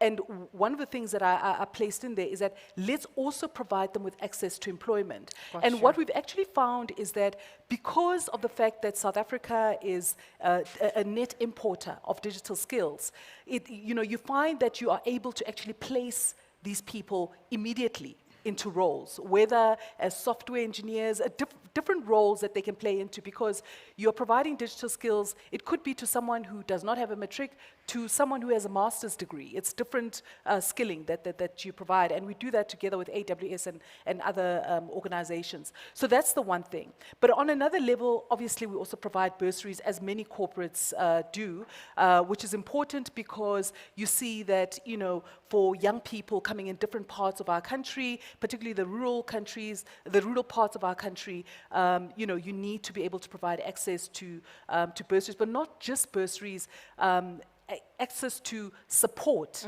in ensuring that they're able to actually succeed in the universities. But we've gone even further. We've actually looking at young people growing up in townships, not having access to creches, ensuring that they can have access to those basic skills so that they can be young people that can be developed to have the skilling so that they can be good students in primary school, high school, university. So basically, we've gone through the entire value chain to ensure that we can create the professionals that we require. And that's in addition to the work that we're doing in terms of employment equity, etc. And that in itself, as you say, we need to see transition into employment equity, but also into ESD. Absolutely, absolutely. That's critical. Exactly. So we obviously that's an important element for us as well. Yeah. Vukani, perhaps if you can give us some insights that we understand the practicalities of some of the successes, but also expanding on them even further, particularly from a skills development point of view and ESD, which has also come up as a prominent area. Look, I think this is probably the biggest challenge that the country has. The truth and the reality. I'm a township guy. I grew up in Elukshin. You among many of others in the room today. The reality is this. I don't know where you come from. I don't know where Hamza comes from. But the reality is the majority of our people do not have skills. There is 2% of Putis and Vukanis, 2 in this country. There is only 10% of people in this country who have the technical abilities to do jobs that corporates demand. So companies like us, what do we do? Okay, I'm sure many other companies are represented here in the room. I mean, I hire 2,000 people in South Africa, but I use 6,000 jobs every given month. So where do the 4,000 go to? In India, in the Philippines, Lord knows where, okay? This is the first problem we need to resolve. Every single job that a South African company has must and should be fulfilled by a South African. This is where we start, because where does entrepreneurship come from? It comes from me having the ability to perform and execute a job that someone else out there requires. So I can now offer this at a fee to someone else. But the problem is we haven't got even the basic skills. So as a nation, I believe this is one of the problems that we significantly, and by the way, we don't have focus on this as a nation. There's no national focus on skills development. Everyone out there is doing something on their own in little pockets. I was about to say, you yourself dipped into entrepreneurship, well, all of you really on the panel at some point within your careers, and you've experienced both ends of the spectrum, even when it does come to, I guess, compliance in terms of supply chain development and participation within big corporates and big business to be part of the transformation agenda. And that, I presume, gives you an added benefit in terms of understanding the constraints on entrepreneurship, on ESD, that do needs to be prioritized by your entities. Correct. The point, let me finish this trail of thought. Hamza says we must be competitive in the marketplace in order for us to thrive. There's elements of truth in there, so let's not take what he's saying in a bad light. But in order to compete in the market. You must be trained, you must have the skill set, you must have all these things. Today in this country, we just haven't. We do not have those skills. So what therefore means? It means in this country we need to have both. We need to entice companies to perform all these things that we have in the scorecard in order for them to generate enough capacity for us to scale. At the same time, once we have been able to skill sufficiently, only then can you really be able to compete meaningfully in the market. Otherwise, there's no chance to do what because So what do you need this to make with sure that those 4,000 extra jobs that are going elsewhere actually are prioritized in South Africa? What does Accenture need to prioritize that? It's not just Accenture. Let me just tell you. We need to build, so our view is that today, right now, we have 350,000 jobs in the ICT sector alone that are being performed by someone else out there. We should be converting those to here.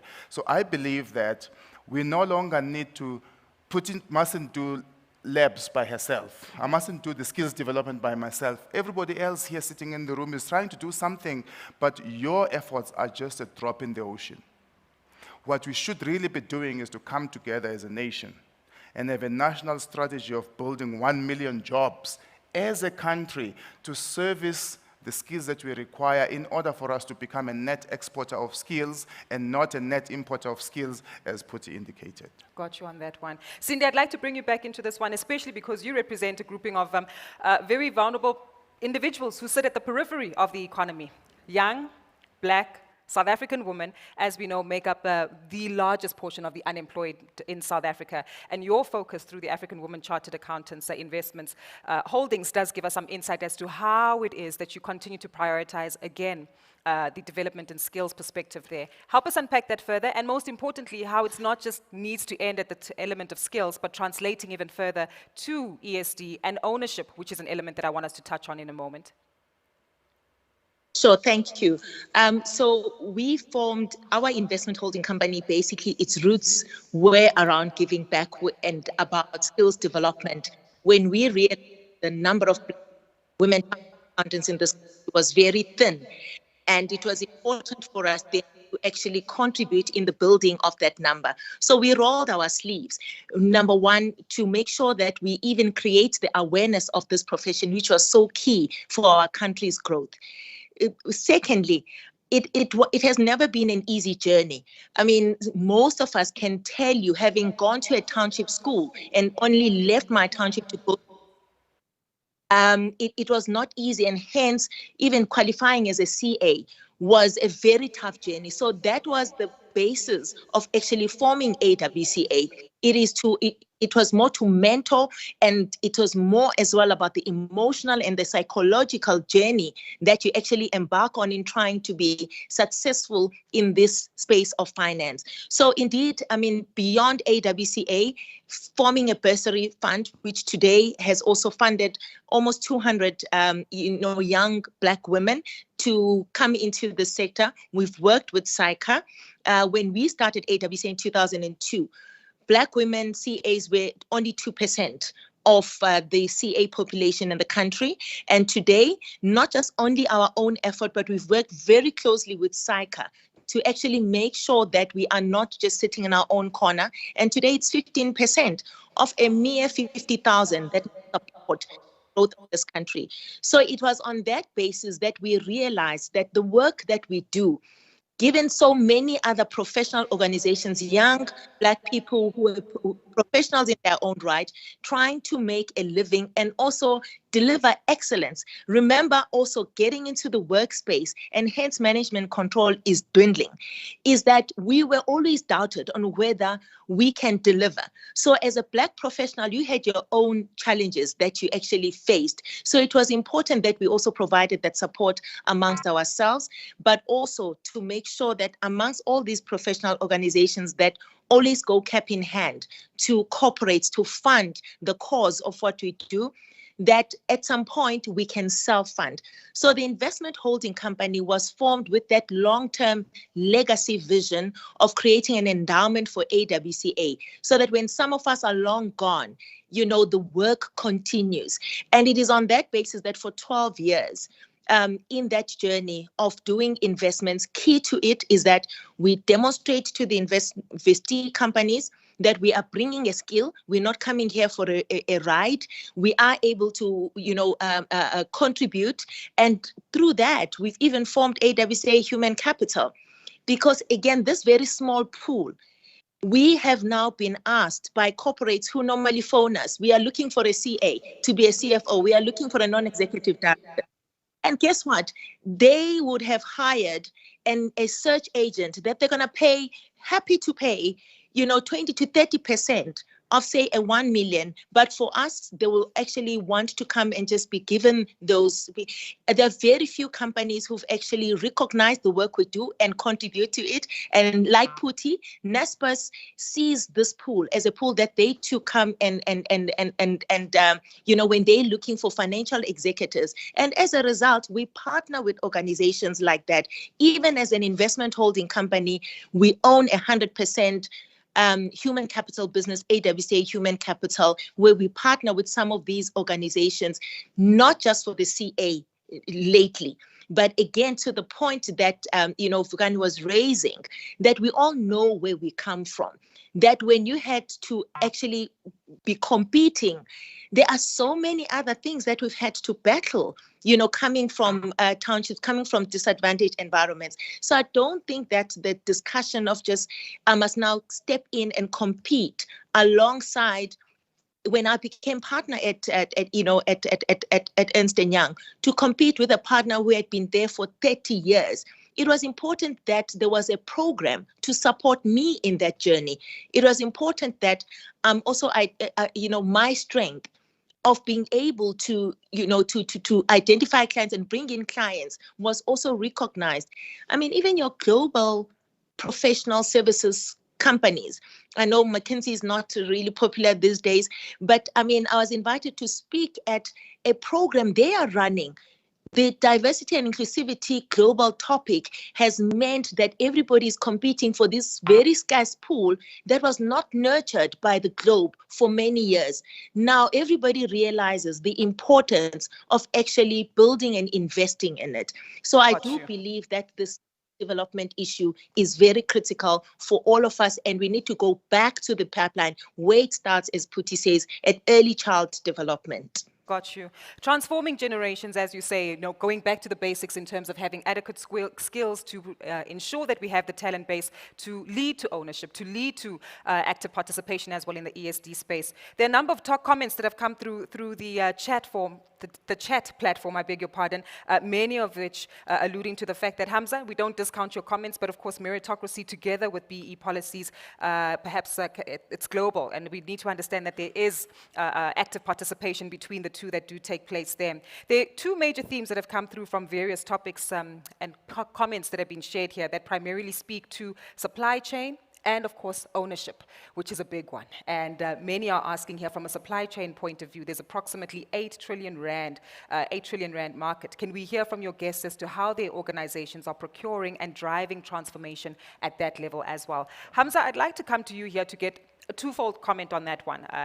Supply chain first, if we can perhaps touch on that, the efforts that you're making as Millat Investments, as we're well aware, looking at reopening the tourism and hospitality space in South Africa. What efforts are being driven there on that particular end? And of course, if we can delve and touch on ownership, which we're well aware, looking at the latest Sanlam Gauge report, is another aspect of the pillar that has been regressing.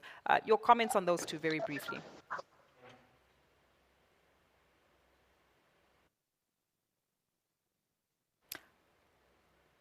There might be a delay in the line, but Hamza, as soon as you can hear us, you can go ahead and respond. Very quickly on the supply chain side, one of the things we've worked hard. Is this where Accenture and Naspers comes in? Go ahead, Hamza. I understand there's about a 20-second delay on the line, so perhaps if you can share your response with us. Most of our properties, in fact, all our properties have always been global. We procure a lot, from small business, and there's a strong drive to move away from the large traditional suppliers. Okay, Hamza, seems as though we've got a slight challenge with your line there. People So, who are doing as mentioned, outsourced housekeeping. technology being a bit One fickle, of the things we're I pleased think what we about will is do is the come fact back that to we him in have a global moment just to make sure brands. that the audio is a lot clearer and more succinct, especially for you in the audience, just to be clear in terms of what is being communicated. But perhaps if we can touch on that supply chain as well, and then shifting into ownership. I'm aware we've got about 8 minutes left for the conversation before we do need to start with our concluding remarks. But supply chain, Vukani, if you can touch on that and put it Yeah, so as well. practically speaking, I mean, we're consulting house. So what we do is we partner, okay, and offer a share of all jobs. We make it mandatory, or I make it mandatory that all jobs that we execute has a black partner. In most cases, SMME, which gives us 40% of our spend to go to SMMEs. Okay, so that's the program that's been very, by the way, just to be clear, this is a tough thing to do. You know why? Because government says an SMME is someone who has revenues up to 50 million. So which means you partner with a company once, maybe twice. They've reached 50 million bucks, okay? Because our deals are generally large. So it means you must go to the next guy, and the next guy, and the next. The ability to nurture and create a 50, 100 million, half a billion, a trillion, is impossible. And I think this is a big mistake that you are making, because you don't want to offer the 50 millions to 100. I think there's something that you need to think about there, because there's also a significant amount of value in growing a few and make them large, because they can have massive employment that can come through. So that's one thing that we do. But the other thing that's important is just the general spend. I mean, I spent close to R1 billion just on general procurement, you know, and we buy 65% of that from black-owned companies. So that's how we are driving, you know, enterprise supply development within our own practice. Got you. Puti? Okay, so for us, obviously, preferential procurement has been a challenge, given the fact that we procure most of our spend goes to Google, you know, all of these international organizations. So what we have done is to start a program where we are focused on ensuring that we can be able to source what we require locally. And so from that perspective, 2 of our subsidiaries, whom you would know well, like Take-A-Lot and Media24, are on a program to be able to source as much as possible locally. And we are seeing the results of that.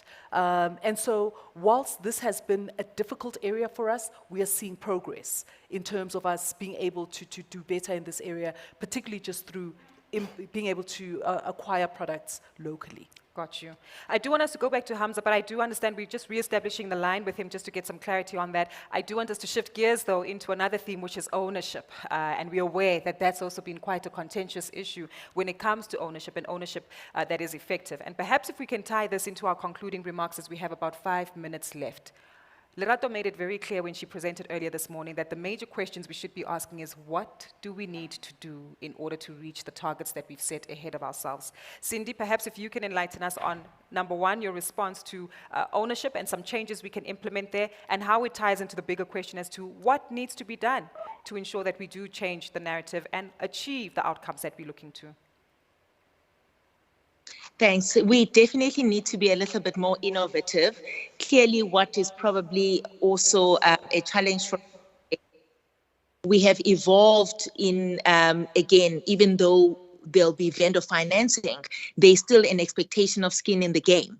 And that is usually very difficult, again, for Black professionals. So that part around the skin in the game, we need to find ways of how the developmental, financing houses can support in that. And in our case, that is where the private equity came in handy. I must say, though, that we were challenged, even by using the private equity, to say, but this is not your own money. So this is a very difficult one. And so we do need something, different in that. And the other way of actually looking at it is, almost buttering the skills, because given that management control is so low, we actually need to be able to offer our skills as well, as a shareholder, and in that way be able and make those sacrifices. I mean, there are companies where we have invested in and we have spent time, and instead of us being paid out a management fee, we have asked it to go straight in making sure it pays for our, for our equity. So those are some of the things that we can actually look at. I do believe that policy will assist. We also the Burger King challenge, where because private equity is seen to be assisting, especially on the entrepreneurial level.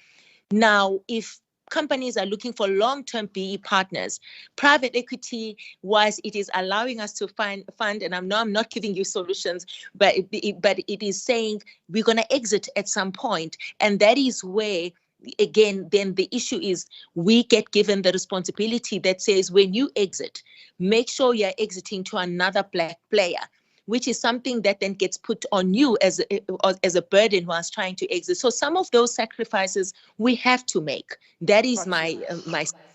Hamza, Yeah. we'll come to you. I'm aware that you're online, but your camera is just off. Perhaps if you can give us some of your concluding remarks, tying into what we can do to shift the narrative and shift the needle, really.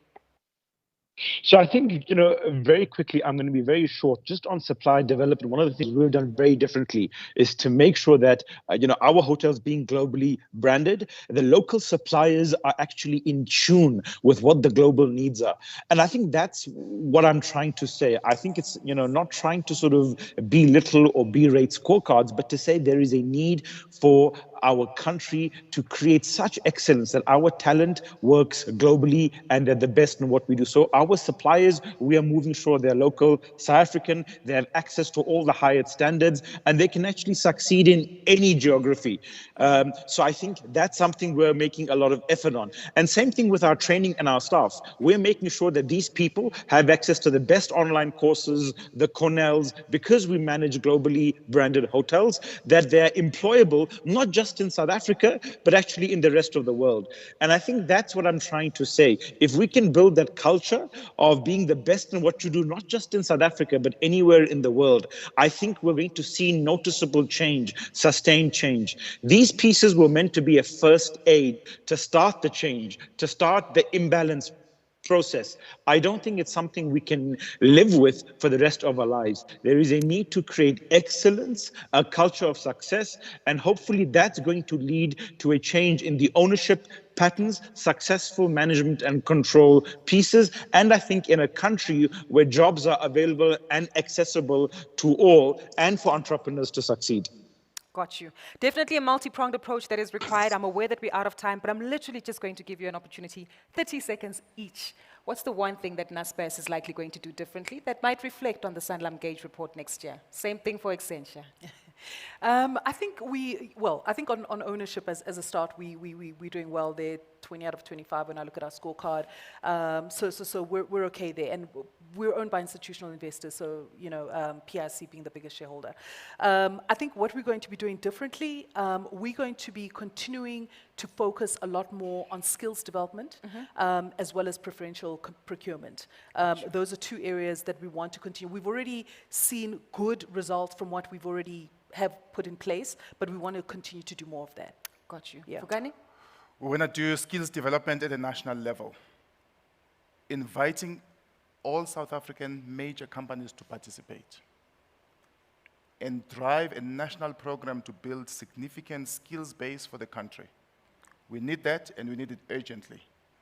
And then we need to focus on management and control to change the narrative of how we think in executive structures to drive the real change at the grassroots level.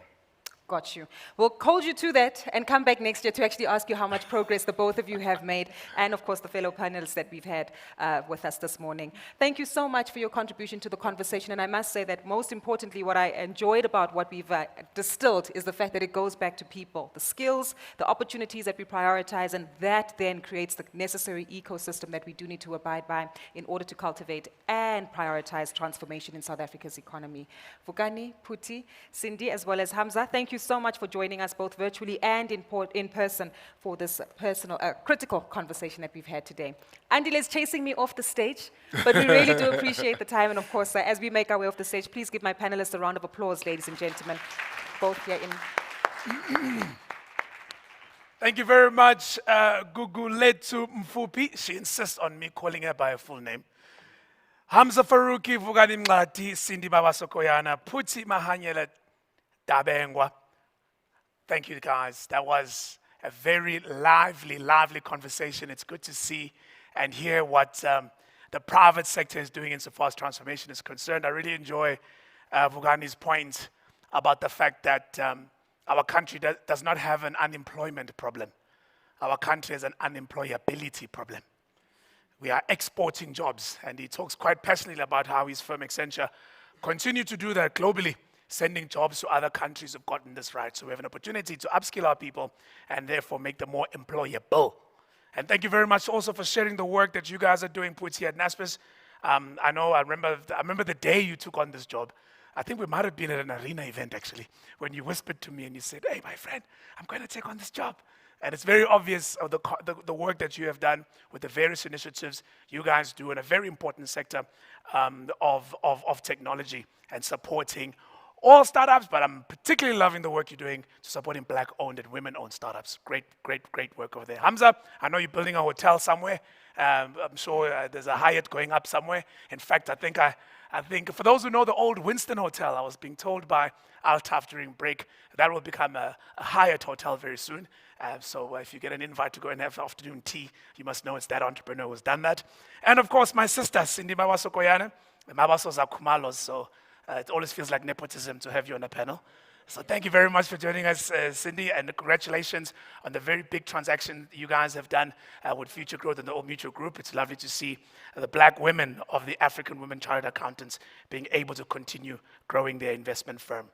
That is a wrap, ladies and gentlemen. We are now at the end of the day. I don't normally have this full a room by this time. And I don't normally have that many people still online. So thank you very much for joining. It means it was worth it for you, and I truly do appreciate it.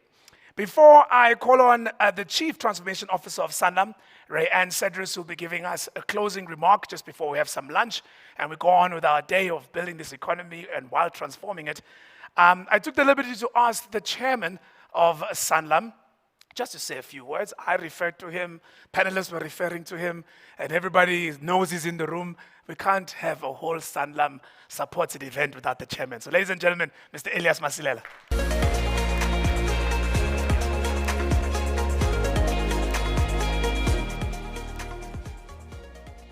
I hope you'll empathize with me.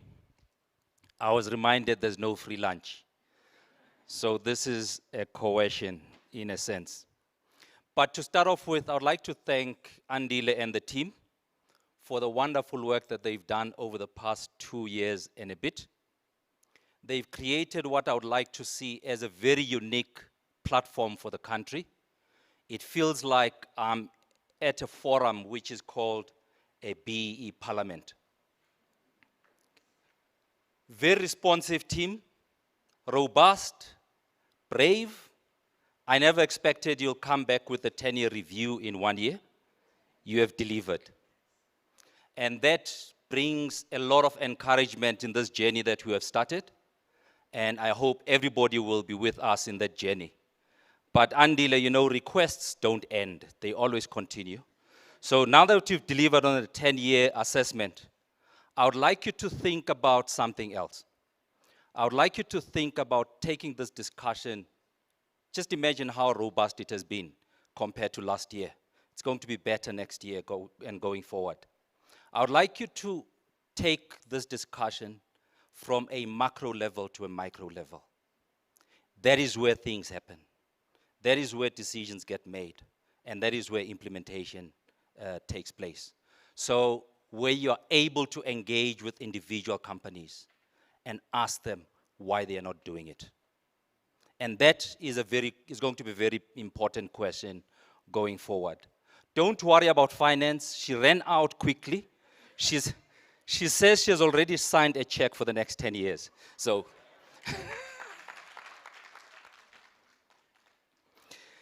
you've presented a very interesting picture, yet challenging numbers. The question that has been coming up repeatedly on the stage is what do we do about it? Is very important. And I think this is why I was inclined to ask you to think about the micro approach. But in looking at the numbers and the picture that you've shared with us, 2 points or 3 points. One is, I would like to congratulate the agricultural sector, which has actually performed much better than what I thought it would. And this, for me, is very important because it's a foundation for economic growth and transformation going forward. The biggest concern that I had has already been shared: management control. What do we do about it? What are boards doing about it? And I guess this question is directed at me as well. What am I going to do about it? It's a big challenge. That's where the decisions get made. That's where the implementation gets made. If we don't sort it out at that level, we are dead in the water. The question that Lerato posed at the gathering, I think, is also an important one. What causes that bell curve, which she called a regression? I would like to leave the gathering with one thought, and also the team with this thought to think about going forward. The economy is not a trivial variable. Thank you very much.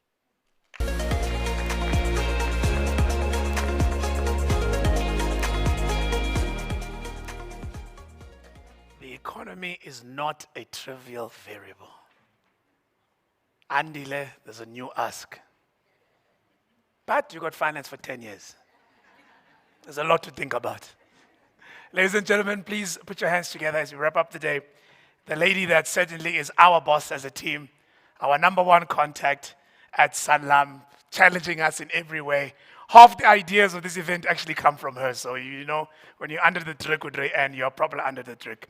Chief Transformation Officer at Sanlam, Ray Ann, to close.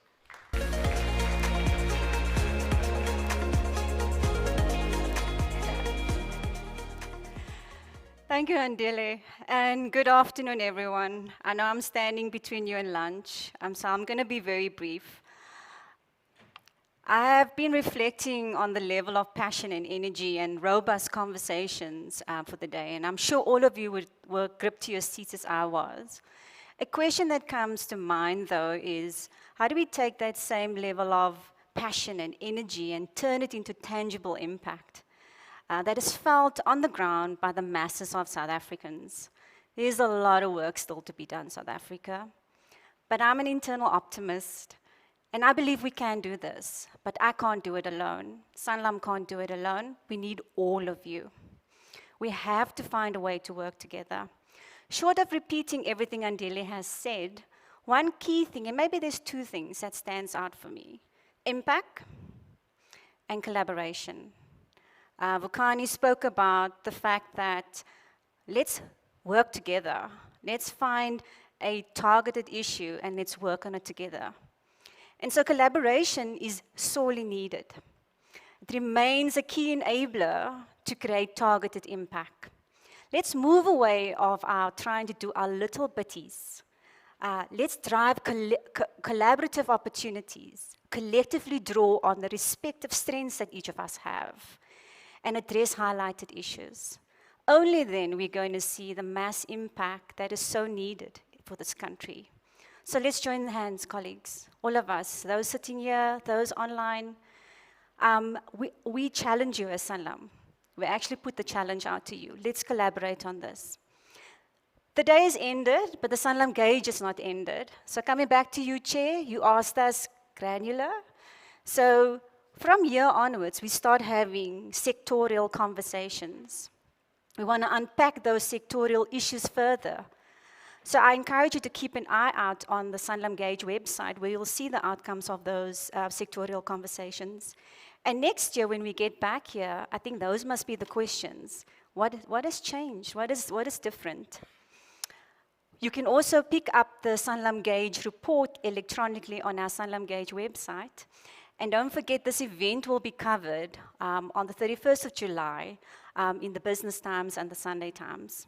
All that's left for me to do is, on behalf of Sanlam management team, our Sanlam Gauge partners, Kamalo Co., Sunday Times, Business Times, we'd like to thank all of our panelists for your participation. And our moderators, Gugu and Andile, I can't see you. What a great job, guys. Oh, there you are.